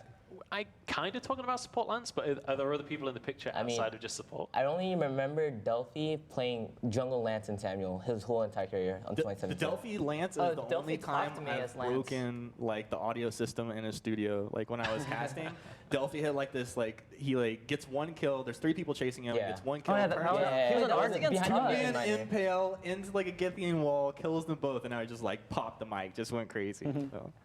All right, well, we'll see if any mic-breaking moments are going to Yeah, happen in I this hope tournament. I hope so, definitely hope so. So you have 2 minutes left on the clock. Eve, also get those cogs whirring because you're starting to run out of time. So far then, gentlemen, how are we feeling about how things have... Because you guys, you've got your first 3 picks locked in. Are you feeling confident looking at the other rosters right now? I mean, I basically got the roster I planned before going into this, so I'm feeling pretty good. Yeah, I think Gabe's team's pretty stacked. Yeah, same. So you're happy with how it's going so far, Gabe? Yeah, I mean, looking at Evol's team, like I don't even think Kaz plays anymore, so that was kind of a bad first pick in my opinion. Chuck's Chuck. Chuck is Chuck. Yeah, I mean Chuck will be consistent. He won't die in mid lane, Well, that's for sure. the thing is, though, is I mean, even Hammy talked about Chuck's ego. He never wants to lose a match. So if I force him to play, he's gonna be like, "Crap, I have to step up," and there we go. Yeah, that's true. But yeah, your last pick or your next pick is gonna be pretty hard. questionable. It is Yeah. hard. Yeah. It's gonna be a hard pick Yep. for sure. All right, well, speaking of, you are under a minute now, so if you're ready, you can lock in that pick. Yep. Okay. So like I said, there's 2 people that I'm debating right now, and just because of the Twitter video, I'm gonna have to go with Outplayed or Louis Vuitton Don. Nice. All right. What you got? Outplayed. Chuck and Louis. Your Mean third team. pick for Evil. Does he play with those glasses on? All right. Probably. Yeah. Maybe. I like to Who see it. knows? So Outplayed going to be locked on in, which means that's going to be the end of our 3rd round of picks. Now, if you guys at home have been seeing the guys that are being locked in here, and you want to get involved in yourselves, you're seeing these players and thinking, I'm better than him, get involved. Sign up right now. If you head over to @Vainglory Esports on Twitter, you can sign up yourselves and maybe be part of Tribe Week, which is going to be happening on November the 17th and 18th. So a little bit of a break in between week 2 and 3. Now we'll be jumping straight back on into the action. So make sure you guys at home are signing on up, getting involved in the action. We want to see fresh meat here in the pool. Yeah, well, we definitely want to see some fresh faces, but of course, it's a little more trash to talk as well. Yeah, there's certainly more trash to talk. We'll be getting back to this in a minute, just after this word from Razor.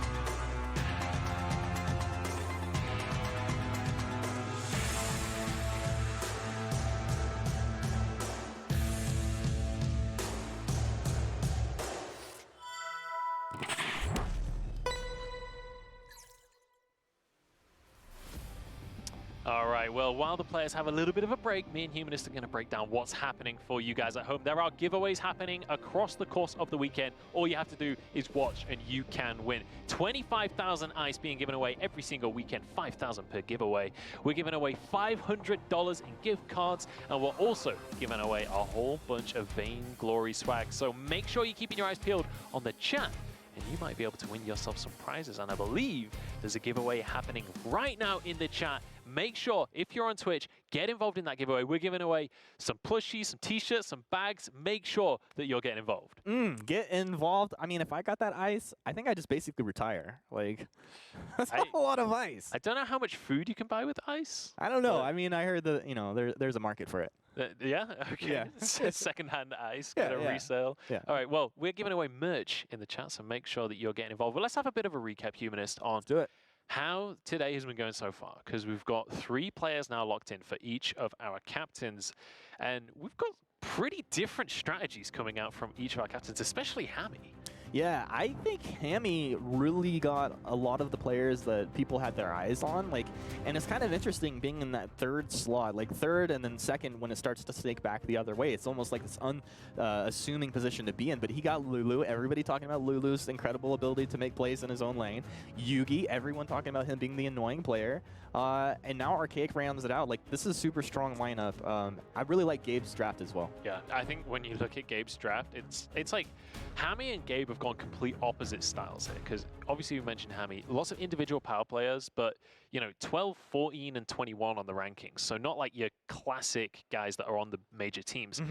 Whereas when you look at Gabe, he's got old school, he's got TiVo, he's got shaded talent. These are the guys that are high up in the rankings, and you expect big plays. Which is like, with Gabe specifically, is the really interesting choice of him deciding to take shaded talent to almost like just take it off the board. It's this deny pick. It's like very cerebral draft strategy, and it's really cool. Like, maybe he ends up playing shaded talent, maybe not. It depends on the rest of the players that get picked, but I think it's really cool. Yeah, absolutely. And it's worth mentioning, we've got basically Nova Esports being drafted by starting all over, getting Delphi, getting Ediol as well for the top lane. Does have to go with Gatsby in the end. He kind of ran out of teammates, but don't say it like that, right? Like, I get your point, but you got to keep it positive and upbeat for Gatsby. Gatsby is one of the coolest, nicest dudes out there. Yeah, I think Gatsby really proved himself in week number 1. I'm excited to see what he can bring to the table. He bumped up the rankings a lot. I think he was like 14th in week 1. Now where's he at now? Yeah, 8th. He's 8th coming into week 2. If he can win this week as well, he's going to be soaring higher and higher on those rankings. So I'm excited to see what he's going to bring to the table. Another thing to mention when it comes into the games tomorrow is the fact that Inara is now playable for our guys. So that is going to be part of the draft. And that means that we could have a spanner in the works for some of these guys coming on in. I know these guys individually haven't practiced Inara that much, so it could be... And nobody's talked about it either. So you wonder, like, maybe you got that jungler who you were like, he's that rock-solid jungler, but they haven't played the Inara, right? So that could be like a wild card thing. Big pocket pick. Yeah, if it gets through. If it gets through, we'll have to see. Now, if you guys at home haven't played Inara yet, haven't seen what's going on, we have a teaser just to tell you a little bit about the hero. Hey, this is Ciderhelm, and welcome to the Vainglory Hero Spotlight. Today we'll be looking at Inara, a dual-wielding forest warrior who thrives in the jungle. Inara is most at home while hunting in the jungle. With her trusty spirit companions to keep a watchful eye, she's able to assert her dominance through her superior knowledge and agility. Inara's perk, Sacred Grove, gives her unique ways to interact with treants. First, as she travels through the jungle, spirit companions will mark the location of any nearby treants, granting her vision in their area. Second, she can leap over walls to attack treants from a distance. Finally, upon killing a treant, she gains a burst of movement speed. Sacred Grove makes her a terrifying foe in the jungle and makes her one of the best for stealing away enemy camps. Take a stroll to see which treants are available, or maybe even catch the unsuspecting enemy jungler for a free kill. Inara's first ability, Dance of Leaves, deals damage to all enemies around her and provides a sizable slow to enemies that it hits. On Overdrive, the energy cost is reduced to 0. Since this is her primary damaging ability, I recommend taking this ability first and maxing it as soon as possible. Inara's Banishing Kick delivers a powerful blow that sends her backwards while also knocking back all enemies in front of her. Any enemy that collides with a wall will also be stunned. Additionally, any enemy hit with Banishing Kick will also be marked with a Companion Spirit. Just like Treants, this companion spirit grants vision and allows her to jump to the target with a basic attack. This skill can also be used as a way to cross over walls. Just cast the ability in the opposite direction and Inara will flip over the wall with ease. When Inara activates her ultimate, Nature's Wrath, she grants all nearby allies a large movement speed boost. If she reactivates the ability, she'll perform a dash that deals damage to every enemy that she passes through. This ability is fantastic when initiating a team fight. Use the movement speed to get her allies to position and then dash into the enemy team to start causing chaos. Here, Inara seeks a gank opportunity on the overextended enemy Ringo. The moment that she reaches the bottom lane, she activates Nature's Wrath and rushes out of the brush. Ringo tries to run, but there's no chance of him outrunning the speedy fawn. She quickly closes the gap and reactivates the ultimate to dash past him. Then she activates Banishing Kick, sending Ringo towards Scarf before leaping to him and finishing him off with Dance of Leaves. Inara's approach might not have been very stealthy, but her overwhelming movement speed boost was all that she needed to ensure the kill on Ringo. Inara is most at home in the jungle, whether in allied or enemy territory. In this clip, she decides to take a look and see if any nearby monster camps are available, and spots Ringo and Arden in the middle of taking Gold Oak. She waits for the right moment before leaping in with her Sacred Grove perk and steals it away easily. However, she's in a bit of trouble now that she's in a 2v1 situation. Fortunately for her, there's a Treant nearby. She leaps towards it and narrowly avoids Arden's gauntlet and then activates Nature's Wrath. However, Arden also uses his War Treads, and with the two enemies on her heels, she quickly reactivates the ultimate to dash over the wall into Blackclaw's pit.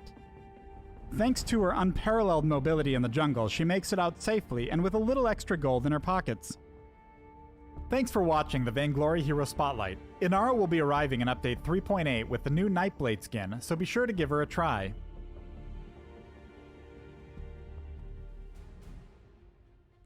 All right, so that's Inara. Definitely an incredibly strong jungler right now. I've seen it a little bit top lane as well, but honestly, we haven't seen it in pro play, so who knows where this is going to go.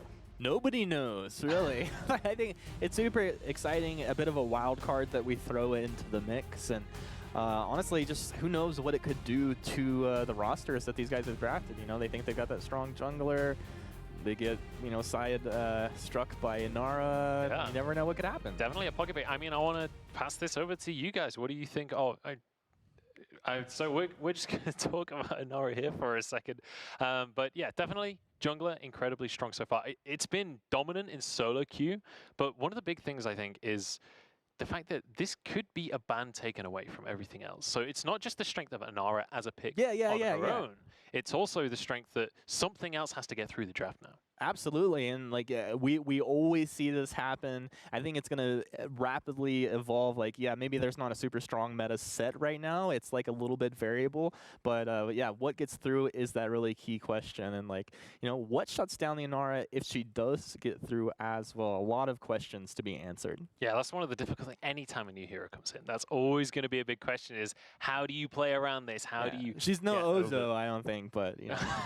Well, nobody's quite Ozo, but that's for a different reason than just power picks. But we're going to be kicking off round 4 of the draft in just a minute.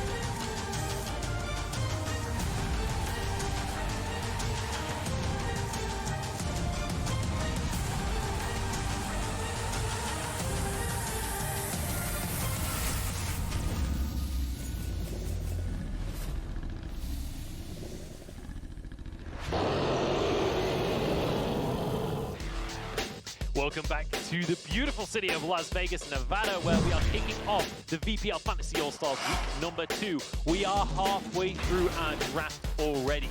3 players have been picked up by each of our captains, and we're ready to kick off round number 4, which means, Evil, you're going to be the next one to pick. You were the last one to pick. It is a snake draft. So you're going to be on the clock once more. Now let's talk about the rosters so far. Let's talk about how you guys feel this has been going. Because, I mean, let's start off by talking about Gabe Vizzle's roster here, because Old School, TiVo, and Shaded Talent, that is a stacked lineup. Gabe, you got to be happy with what you got so far. Yeah, I'm definitely happy about the lineup that I chose. Yeah, like I said, the Shaded pickup was, I think it was pretty clutch. I can do two things with him, bench or like have him play, and I go top. So, yeah, just like I said, I think it's going to be hard to find a top laner now. So I think that's what I had to do, pretty much. Just pick Shaded up, and then along with Old School and TiVo, I think we have a pretty good team. All right, I mean, out of the other three of you, do you guys feel confident? You feeling strong? I mean, Evil, we've not really talked about your roster so far. Kaz, Chuck, and Outplayed, three pretty strong individual players yourself. Yeah. I think Kaz is always going to be that competitive player who wants to win. And like I said before about Chuck's ego, it also kind of forces him to want to win. And it's like my picks are risky, but at the same time, it has a really high like beneficial like element to it, because if Louis plays how I know he can play, I mean most of the time or sometimes he doesn't play how he's supposed to play, but when he does, there's times where he actually has like moments of greatness, but it's just a matter of figuring that out. And since I have played with him, I feel like I know how to bring that out for him, and that'll help like ultimately my team in general. So feeling pretty good.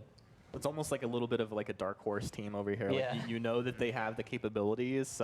They obviously have to strategize it, but you have like an incredible captain at the helm, so I think they can do it. It definitely feels like a team leader vibe coming out from you, Evil. I want to talk about your roster as well, Hammy, because when you talk about a dark horse roster, you've got a completely different route to how everyone else has been playing so far. Yeah, so like we've gone over a lot, my roster is really basically just solo queue players. Like, that's kind of just what I went for, because I don't know, I just feel like if you just win your lanes, then you just win the game. Like, and especially with how good all these players are, that I know, like, I literally just don't have to worry about anything. There's no stress, for, oh, my team's not gonna win their lane. It's just like, okay, I can just focus on myself, and I'll have my best performance I can have. So like, I'm feeling good. The other rosters, I think Gabe's probably gonna be our biggest challenge so far. Evol's roster's kind of questionable, if I'm gonna be honest.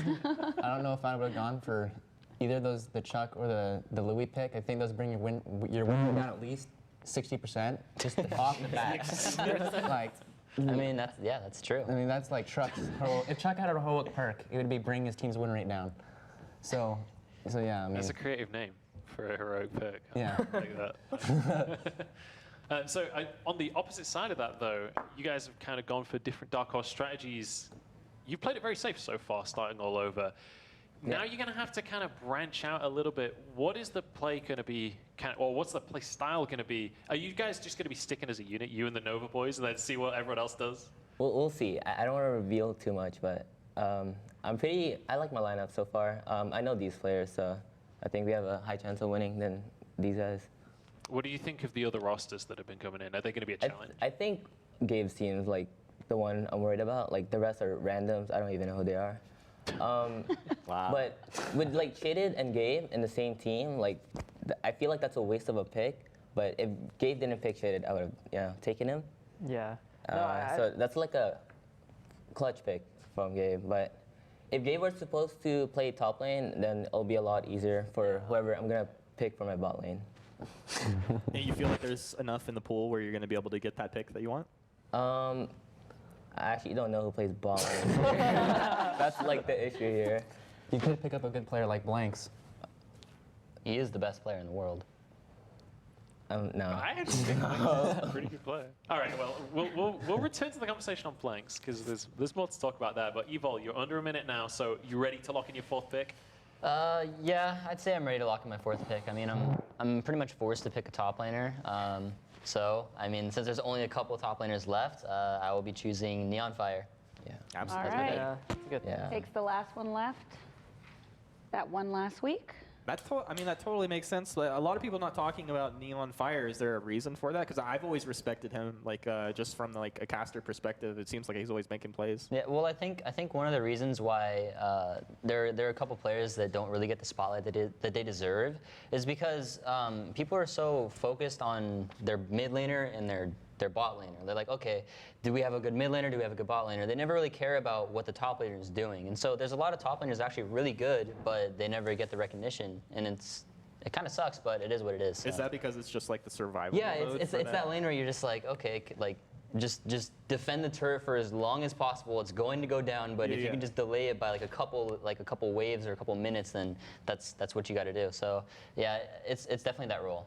All right, so nice. That's going to be the 4th pick locked in for Evil, which means, Hammy, you are on the clock. Your time has already begun, so start to peruse that list. But I want to have kind of a bit of a recap of how this has been going, and we can take a look at Evil's roster, which is now technically a complete roster. There's enough players now to play a game. You're going to obviously have that 5th pick available as a substitute, or maybe to bring him in. But how confident are you now? Like, talk to me. Where are these players going to be playing? Like, what's the strategy moving in now?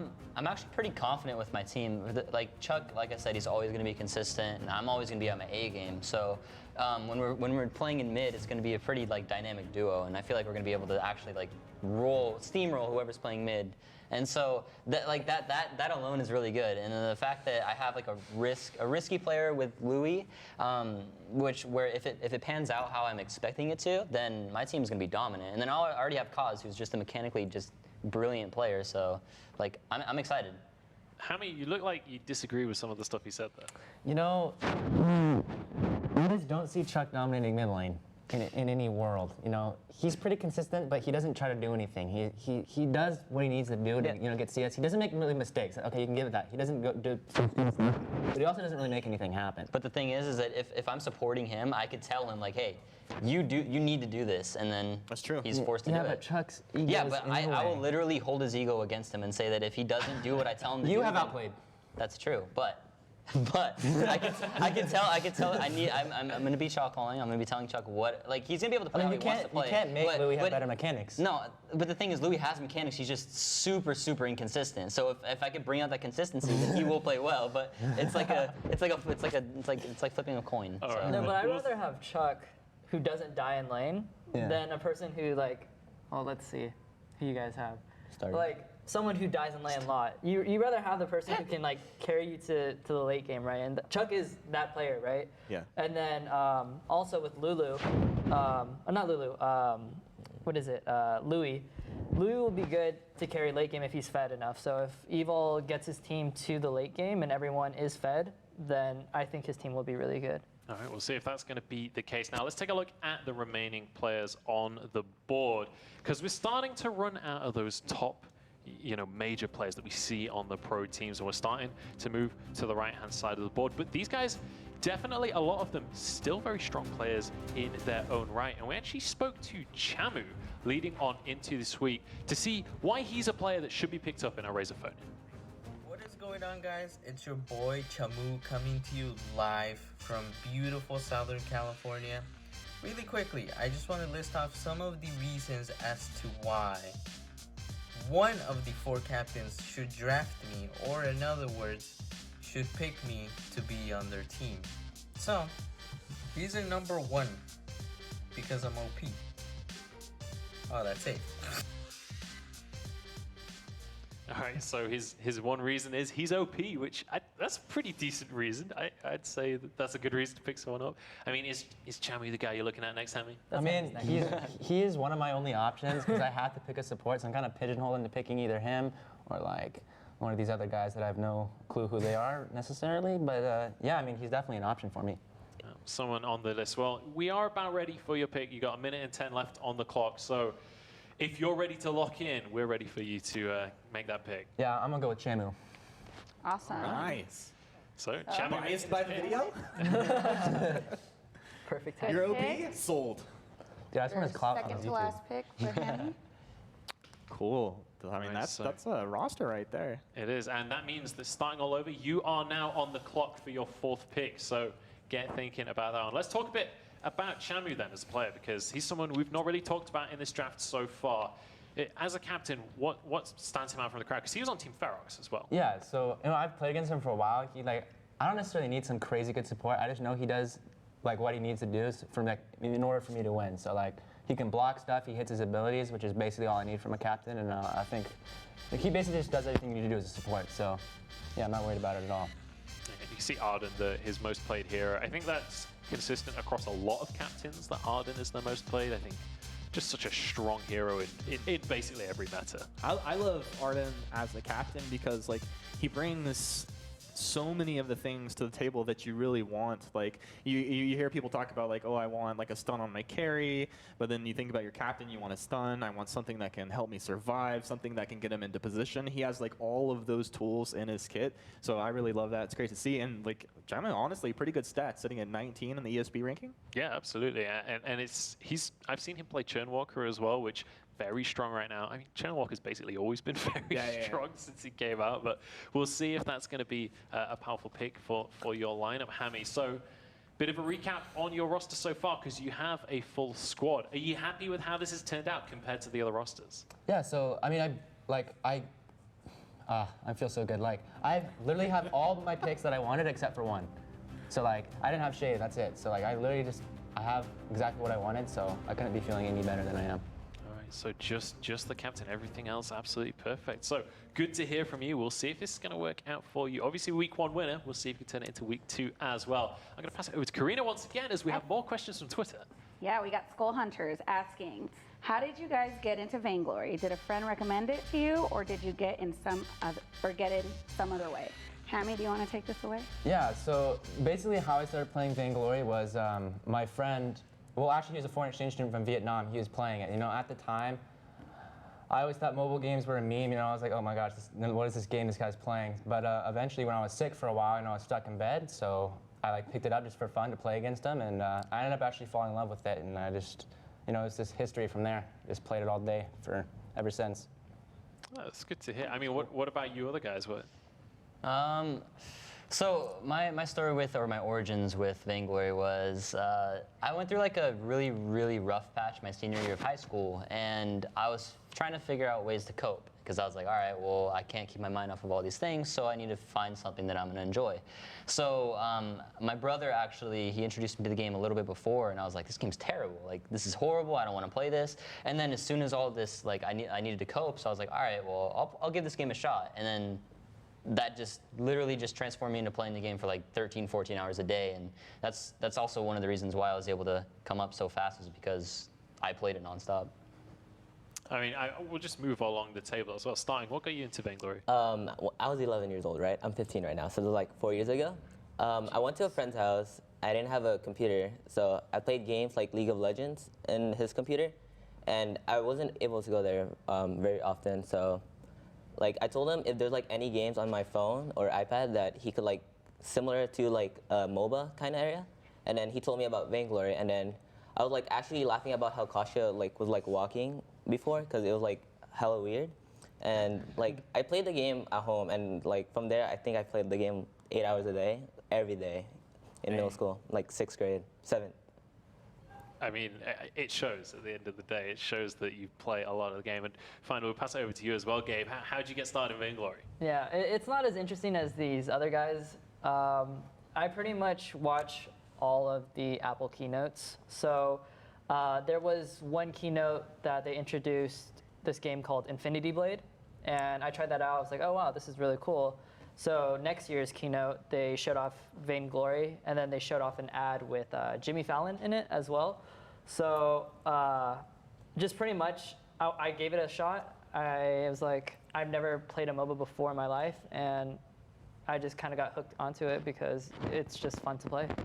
I mean, absolutely. I think everyone involved in this is hooked, absolutely. So yeah. It's good to hear. So you got 20 seconds on the clock starting, so I'm going to put the spotlight on you. Who are you looking at your next pick? I'm looking at Mixi or what's his name, Rock Bomber. I don't really know like who else volumes here that's like decent, so I think I'm gonna have to go with Mixi. Final answer? Yeah. All right, Mixi makes the board for starting. I'm glad to see Mixi get picked up. There we go. Absolutely, and that means Gabe, you are on the clock once again.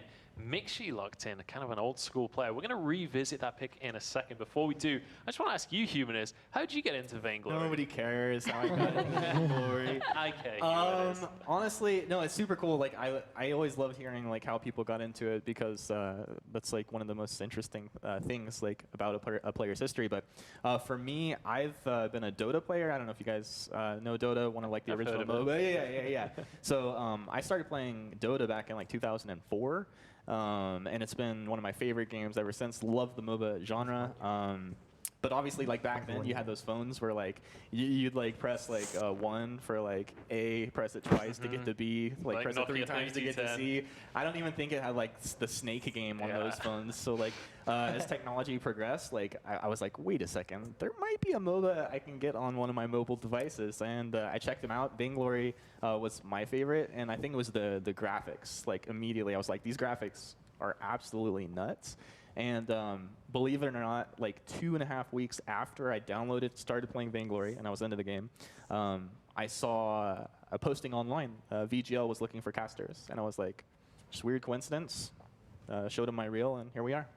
All right, well, here we are indeed. And then you turned it into a career, so good job. Just like that. Just like that, magic. So let's revisit the pick that we just saw from starting all over.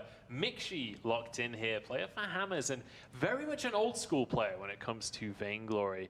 Talk to me about that lock-in there on Mixi. I just don't know who else to pick besides Mixi, and I think like Mixi, I used to like look up to him as a laner back in 2015, back in the old school days with like Cole Meek and etc. Mixi is a top laner. I would consider him in like more of a weapon area. So I think for bot lane, he's like the perfect pick for me. All right, so just a very solid laner to go with, and you know, someone that has been around the scene a long time. Yeah, I mean, you know yeah. Mixi from back in the day. Yeah, Mixi, I mean, he's always been one of my favorite players. I mean, I think like his arc of what he was like achieving on his teams did kind of drop down, but like him as a player, I think he's been consistent. He's always been one of the nicest and like most respectful players out there as well. So like I give him a lot of credit for that as well, and I think he's going to add to any team that he's actually picked up on. I definitely think that's going to be the case. I'm going to pass it once again back over to you, Gabe Vizzle, because your time is counting down. You've got 40 seconds to make your 4th pick. For me, I am either looking for a top laner or a jungler, and I think I'm leaning more towards the jungler side, so I'm going to pick up Papa John because he is a jungler, and I think he could fit this team well. Nice. Awesome. So Gabe Vizzle's adding Papa John to his roster. All right, so that One is more going. pick. Yeah, that is going to conclude round 4. So, Gabe, you will be the next pick as well. But before we jump into your pick, a quick word from Razor.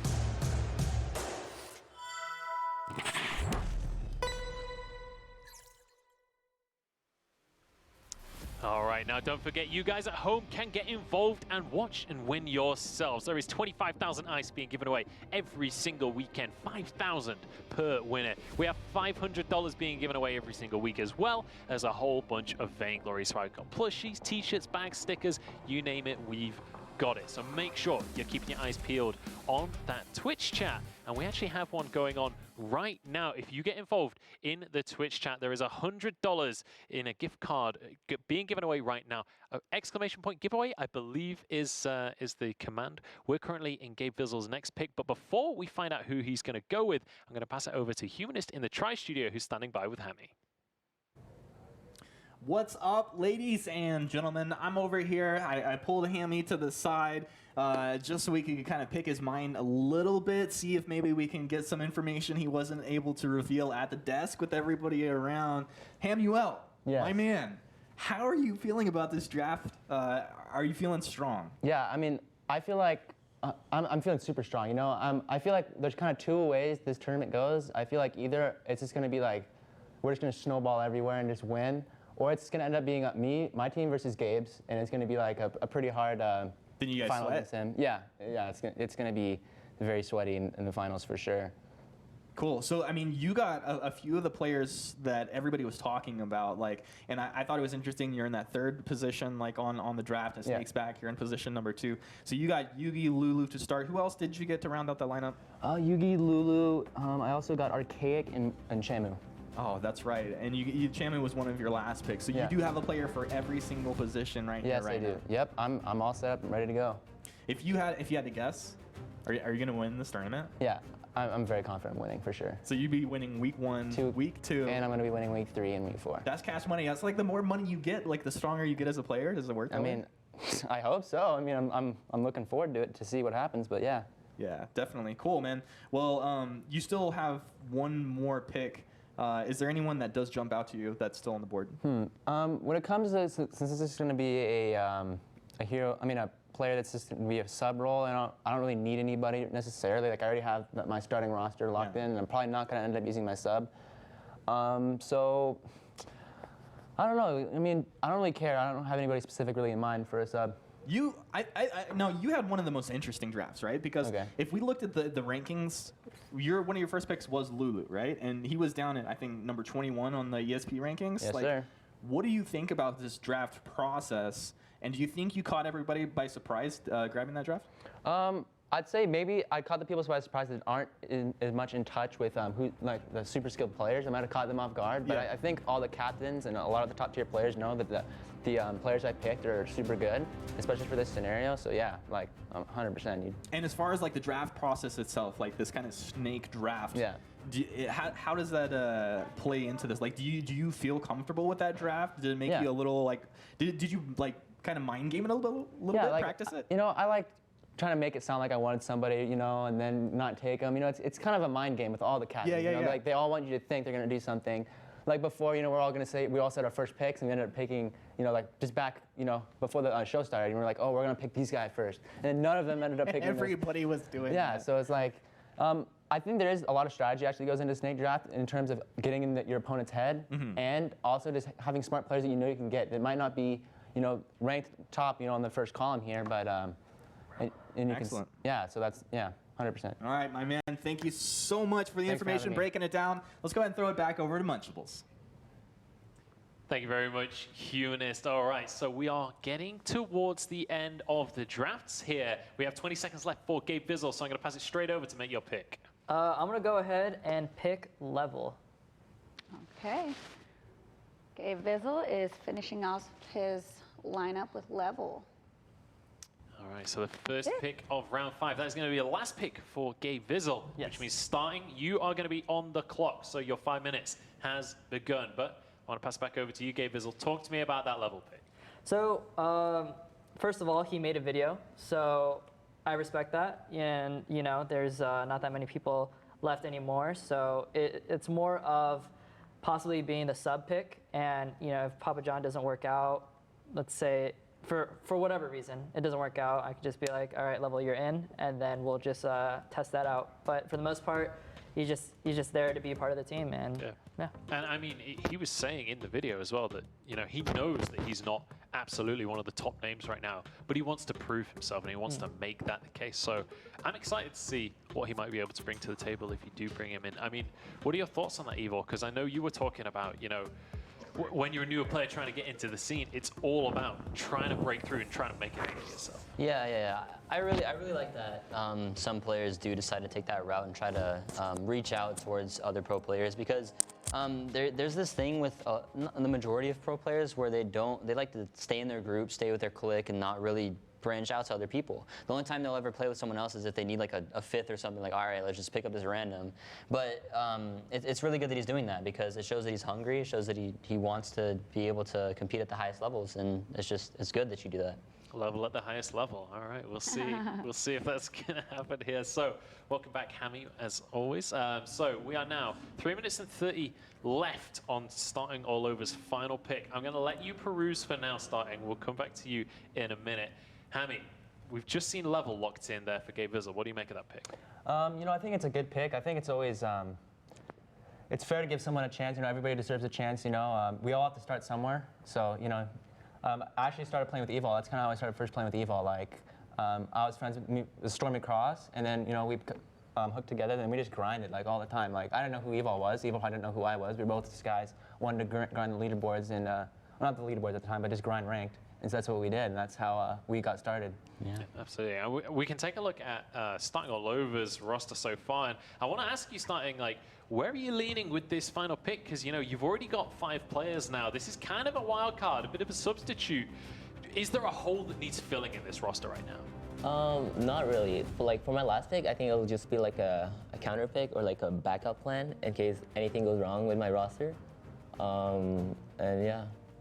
So I don't want to like bias any of these picks here, but like I've been holding my tongue on this one, and one player that nobody has mentioned thus far, but I think a player that deserves some respect, and not a player that because we know his name. It's one of these guys, right?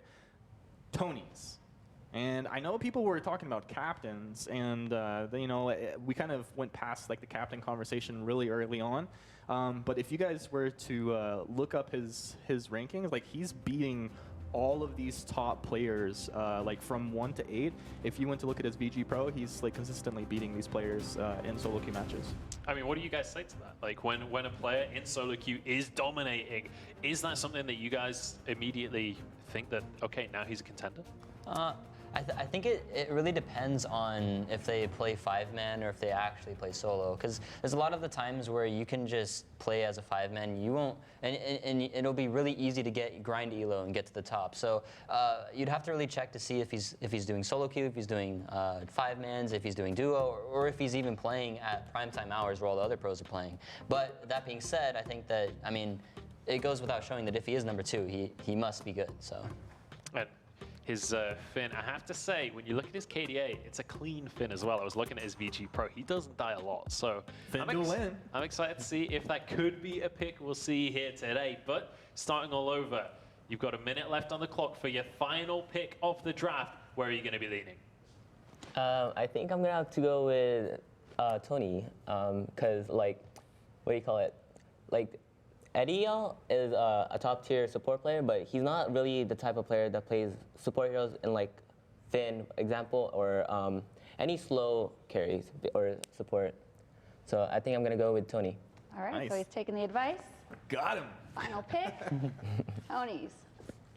We're starting. So there it is, 5th lock-in there for Starting All Over, which means Hammy, you are going to be on the clock once again. So you were responding pretty positively there. You got your boy Tony's in. I mean, I just think it's really cool. You have these players that it feels like, you know, they've put in the work. These guys have talked about sometimes you get your break, and who knows? Like, maybe Starting had this idea of how he's going to swap out, get this lineup, but this is like a very strong backup for him. And who knows how, like, maybe one of his games is going to go. He gets subbed in.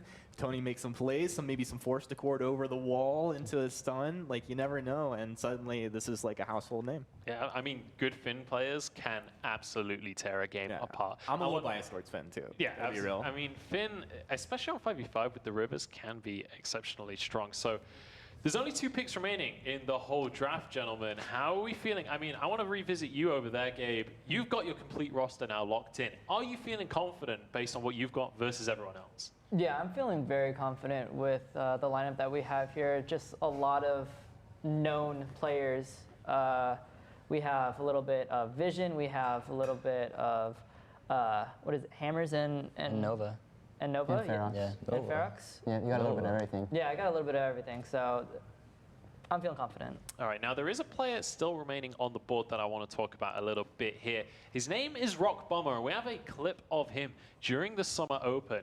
He was playing with Vegetable Juice, and in one of the, he's playing with Ferric, sorry, and in a game against Hammers, actually pretty much saved the day on his Rona. They were pretty much down and out, and he single-handedly came in on Rona and just did absolute work, grabbing himself a triple kill. Is this a guy that you guys are looking towards? Is he a carry that could fulfill that spot? Number 13 on the board there.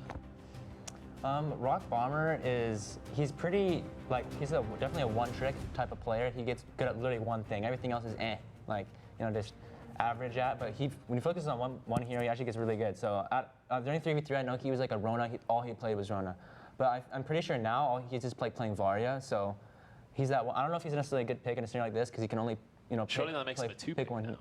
Okay, yeah, maybe, but Rona's not the best pick. Yeah, but I mean, if he plays Varia and he plays Rona as his 2-1 tricks, that's two different carry regions. One's mid, one's bot, one's mid, one's bot. So it's kind of, you'd have to really switch up your roster if you wanted to play a different champion for him. Yeah. I mean, what are your thoughts on that, Humanist? Do you think that one trick's just not going to be available? I mean, taking a look at Hammy's roster here, do you think that would fit in? I mean, it's hard to say, right? Because you wouldn't know until your actual draft is going. If the draft makes sense and you're like, oh, well, we should have had our one trick in because this is a great Rona game. But you don't know that before it actually kicks off. But I think, Starting mentioned before, he does prefer a player that specializes in a small pool of heroes, because then you know all of the intricacies, the ins and outs, how far you can push the limit. So it would bring that to the table for those couple of picks, but it does kind of limit what you can draft overall. All right, well, we'll see if he's going to be one of those last two picks available on the board. Now, we are starting to get towards the end of things. Hammy, you've still got just over a minute, so continue to think. I want to revisit you starting. You have your full roster locked in here. I want to talk about Tony's, Mixi, Gatsby, these guys that you picked up after your teammates. Is Tony's just going to be your substitute here, or is there room to maneuver? I love Finn as a support hero, and we won VPL Summer Open with only playing Finn, literally from 0 to finals or whatever. And when I play mid and I have a Finn, I just feel confident that I'm gonna win lane regardless of everything. I mean, what is it about Finn that makes you what does he bring to the table that other captains don't? I play aggressive mid lane, right? So mostly I would tank everything, but if I have a Finn in front of me, they'll be forced to back off, and the enemy will be just scared to play against me. So you just need a meat shield on your team Yeah. to soak up some of that damage. I like it. All right. Well, Hammy, you're under a minute, so it's about time that we get your final lock-in of the draft. Yeah, so I'm actually going to end up here picking Rock Bomber because he is a teammate with two of the players I already have on my team. So I think that would be a good vibe to have in the Discord. Have a little bit of fun. Did I convince you to do that? No. Is that my video? Okay. It's all the plan, dude. Come on. All right, so Hammy's picking up Rock Bomber for his final player. There we have it. So Hammy's going to lock in Rock Bomber, which means the final pick is going to be all on you, Evol. You're on the clock now. So Rock Bomber, I'm going to ask the same question I just asked against starting there. Is he going to be just a substitute, or you looking at finding ways to bring him into the fold? I mean, most likely he's definitely probably just going to be a substitute unless someone doesn't show up. I mean, I think that's probably the only scenario he'll end up playing. So yeah, I mean, he's probably not going to play. Okay, so just going for that sixth man just for emergency situations. I'm actually more curious about with Evol, not as much as who he picks, but whose heart he breaks. You're gonna have 4 feels bad mans over here. Will they tweet and say my heart is broken? Is Evol not my favorite player anymore? What's gonna happen? Whatever the case, it obviously matters what you draft for your team. But I would think it's always interesting to see. I'm already prepared to get a bunch of Twitter DMs from some of these players oh wow, why didn't you pick me? Reminds me of my childhood. I'm sorry. Yeah. Just like Dodgeball. Yeah. So I'm actually going to pass it over to Karina once again. We've had people at home getting involved in the conversation. Yes, we have, and we have some people that are really excited to see Evil back. We have Corrupted 2048 saying, Evil's competing. I'm so ready for this. Let's cheer for Evil. Is that a question? It's not a question. It's not a statement. Well, Evil is competing, question mark. That's the sort of question. I mean, what do you say to that, Evil? Well, first off, Corrupted, Awesome Lame, and Melodium, and also Evergreen. They were the main people that really gave me like the most support out of like anybody in the community. They've always like been with me. They've been with me through my ups, my downs. Like even when I stopped playing for a bit, I was like, okay, they're still here. It's just weird. So the continuous support that I get from like people like in social media or just people in general is always like so appreciated. And there's really like not much you can really like say about, because it makes you kind of speechless, because you're just like, why is this guy, why are they supporting me like this? Because I'm just an everyday average person. So it's really cool. That's awesome. That's a heartwarming story to hear. Hopefully they'll continue to support you across the course of the weekend, because you're going to have some games coming up very shortly tomorrow. Let's take a look at what is remaining on the board, though. There are 5 players left available for you to pick Evol. We've got Adapt from Hammers, we've got Blanks from Vegetable Juice, Moji from Ferox, Deceive One, who was one of our guys that finished second last week, and then we have Fez from Vegetable Juice as well. Humanist, looking at these 5 players, who's the biggest one on in your radar?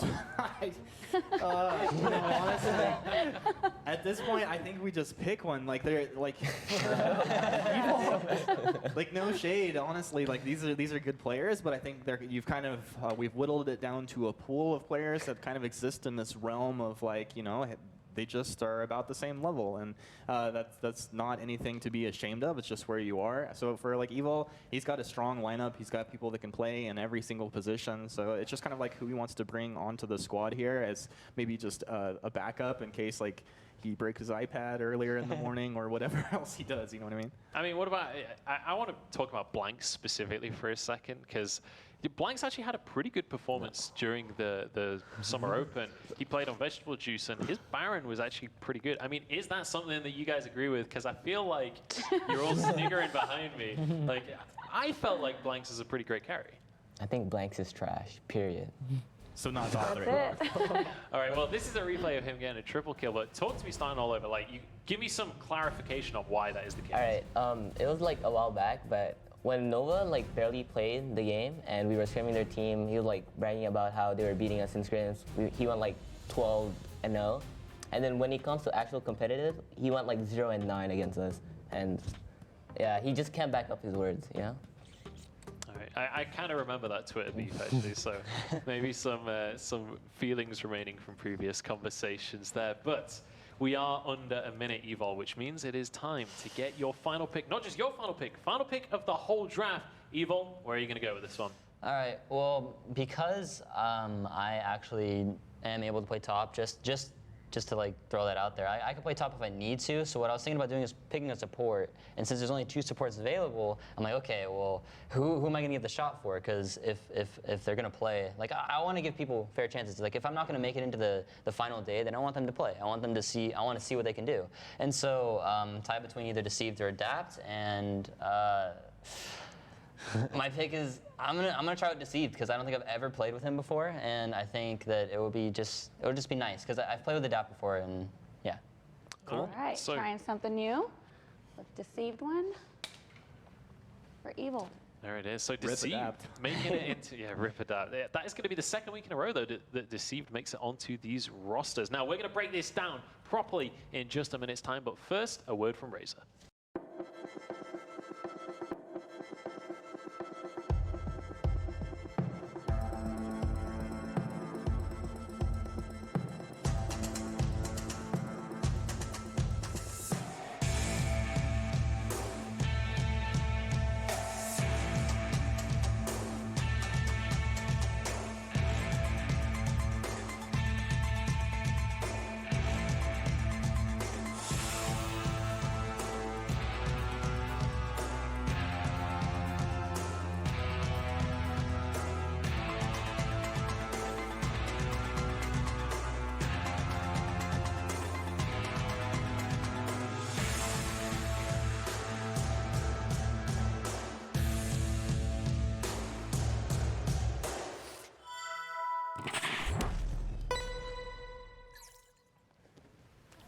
All right, don't forget, guys, there are giveaways happening as we speak. 25,000 ice every weekend, $500 in gift cards, and a whole bunch of Vainglory swag as well. All you have to do is watch, and you can win at home. And there is one happening right this second. 5,000 ice is being given away in the Twitch chat. So make sure that you get involved in that giveaway. You might be able to net yourself a good few skins, but also we're going to have a whole bunch more giveaways happening tomorrow as well. Yeah, so spam the chat right now. Hopefully you'll be the lucky one. I don't know if it helps to do it more than once. I don't know. Like, I'm not that guy. I actually have no idea either, but definitely get involved, get in that chat, and get in those giveaways. Also, let us know what you think of the show so far and who you think is going to be the favorite hashtag VPL on Twitter. But I want to kind of recap what has happened here today, gentlemen. We'll start over at the far end with you, Gabe Vizzle. First of all, how do you feel about your draft, but also how do you feel about your opponents as well? Yeah, I'm very confident in my draft. We have really good players. I would say if there was going to be a competition, it would probably be, I don't know, they're actually pretty good teams on everyone's side. So I don't know, it's hard to say. I think starting Hammy and Evil have really good players. If we forced you to like say, this is the one, this is the one, I'm Gabe Vizzle, I got my team, we're going to the finals, who do you meet there? If you had to make your bet right now. Honestly, it'd probably be starting just because he has Delphi, Edial, Gatsby, Mingo. Like, he has a pretty good team that he's comfortable with. Mm-hmm. So I think starting team is probably going to be like the underdogs, but they're going to be good. All right. Yeah. We'll see if that's going to be the case. I'm going to go over to you next, starting. First of all, do you agree with that one? Do you agree you're underdogs with this roster? I think like Gatsby and Mixi is like pretty underrated, along with like the sub for Nova, Eddie. But I'm pretty confident. I'm comfortable with my roster, and I think we can take it home. All right. So then I'm going to ask you the same question we asked to Gabe. Who is the favorite to get it? Let's assume you go to the finals. Who's going to make it there with you? Like in the beginning, I said Gabe's team was like the biggest threat, but after he picked up Papa John, I'm leaning towards like Hammy's team now. Towards Hammy's team, just because of Papa John? Tell us, you got to dig into that one a little bit. I don't know. Whenever I see Papa John in rank queue, he just does like the most questionable things I could imagine. Makes a delicious pizza though, right? You shill. What are you gonna do, right? To be fair, Papa John is regarded as a top 5 jungler. Yeah, I think so. 100%. So yeah, I think he'll be good on the team. Okay, we'll see how Papa John's going to perform. I'm going to pass it over to you now, Hammy. Talk me through your roster. How are you feeling with how things panned out? I'm feeling super good, but like specifically, I'm looking at matchups. So like, I don't see any way that like, so let's say I fall behind in mid lane. Then possibly the only person that I could probably fall behind to is Old School, and then but I know that like Lulu, and he's like, there's no other person on Gabe's team that can contest Lulu, like other than Old School. And if he's in a different lane, Lulu's going to be snowballing that lane, so like he can back me up if I fall behind, or vice versa. If Old School goes in bot, then I can, play in mid lane and then snowball that. So does that matter with the picks with Lulu? I know historically, like he didn't have like a super wide hero pool. You don't really need necessarily super high. If you can play anywhere from like 1 to 3 heroes at a high level, which I've seen in these past couple days that he can, then like I'm set. Like we have nothing to worry about in terms of draft. Makes sense. All right. So then, conversely to that, who is your biggest opponent in this tournament? I think it's definitely between starting and Gabe Fizzle. I'm just going to go by laners. And so I know on Starting's team, so Starting's definitely the best laner in his team. I don't think really necessarily any other role on his team stands out to me. So I think this, if Starting were to win, he has to like carry all by himself. But on Gabe's team, you have Old School TiVo, and they both have the carry potential. So I see Gabe's team is more of a threat because there's more positions where they're threatening. All right. Well, we've had lots of different answers so far. Evil, you kind of left out of the conversation here. No, it's okay. It's all right. I already knew that I was going to be like the risky horse. team. Yeah, I'm the dark horse of this team, but that's fine. I'm completely okay with that. Like when I was on Rogue, we were the underdog team. Who cares? Like we showed that we were good, so I'm down to do that again. With these teams, I actually feel like every single team or captain actually got what they wanted, which is really cool because then you get to see how the matches unfold and see who actually like had the advantage with their strategies. And so I think the strongest team is probably Hammy's team because Yugi's super annoying. Arcake's a really good jungler. Even Chomu's a really good support. And then there's Lulu, and then there's like their team's really stacked, and so it's going to be very interesting to see how all of this plays out. Is there a team that you want to beat, though? Like, we talking about the teams that you think you can beat, who might make it to the finals. Is there a team that you really want to beat there? Starting's team. Yeah. Yeah, without a doubt. Why is that? Well, I mean, it's mostly just because of starting. I like Delphi. I like Gatsby. I like Minty. I don't really know Tony's, but I assume he's a really good guy. And so the other two players is Lucius and Ediol and starting. And I know that Ediol is a really nice person, but then there's starting. So makes up for all the rest. Wait, starting. What do you say to that? I mean, it's kind of true, so I can't. All right. At least he admits it. Yeah, right? just embrace that, I guess. All right. Well, so let's take a look at our schedule. How things are going to be panning out across the course of this tournament. We're going to be kicking tomorrow off. Starting things off, if I can find the matchup, it's going to be starting up against Gabe Vizzle to begin it all, and you can see the rest of the games. All of those times are going to be in Pacific time, so make sure you're tuning in at noon tomorrow, starting off with Gabe Vizzle up against Starting All Over. So, initial reactions, gentlemen. We'll go over to you, Gabe. How are you feeling about that first matchup? That's actually funny because, like I said, I think Starting was going to be a pretty hard team to beat, so playing against him will probably be one of our biggest humps. If we do end up beating him, then kind of feel a little bit relieved. But other than that, we have still Hammy and Evol's team, so it could go either way, really. All right, so I mean, Hammy and Evil, I believe you guys are going to be up against each other next. How are you guys feeling about that matchup? I'm feeling pretty good. I mean, I think it's just going to be a fun match. I think it's just going to be fun all around the board. There's no hard feelings between anybody, so it's just going to be a fun match. Yeah, I'd have to say the same thing. Like, it's gonna be really cool to see how all these players, because they're not all of them are on the same team, so they just kind of got like formed together, and then it's gonna be really cool to see how they work as a team, as a cohesive unit. So I'm excited for that. Absolutely, I cannot wait to get on into it tomorrow. Just want to remind you guys at home what is on the line for these guys tomorrow: $2,000 grand prize, and it's winner takes all. Money, money. This is what it's all about. Not only are these guys playing for this money this week, I think we should just remind people, like, they can play in the coming week, so definitely go ahead and register for that right now. I mean, this is awesome. Like, you get to come in, play in a fun format, play with some of your favorite pro players, and then you have a shot at taking some of that money. Absolutely. Head over to @Vainglory Esport on Twitter. You guys at home could be one of the top 24 in our roster that these guys are picking from. We've already seen guys like Deceive, guys like Fez making it on into these teams. Oh, sorry, Tony's making it on into these teams. We want to see you guys at home getting involved as well. Next weekend is going to be 17th and 18th. But before we get to 17th and 18th, we have to have our games here today. Humanist, talk to me, buddy. How do you feel this has been going down so far? You excited for tomorrow? I literally, can't choose a winner over here. Like, don't give me that look right now. I honestly, I have one burning question right now, and that is, like, have you guys been getting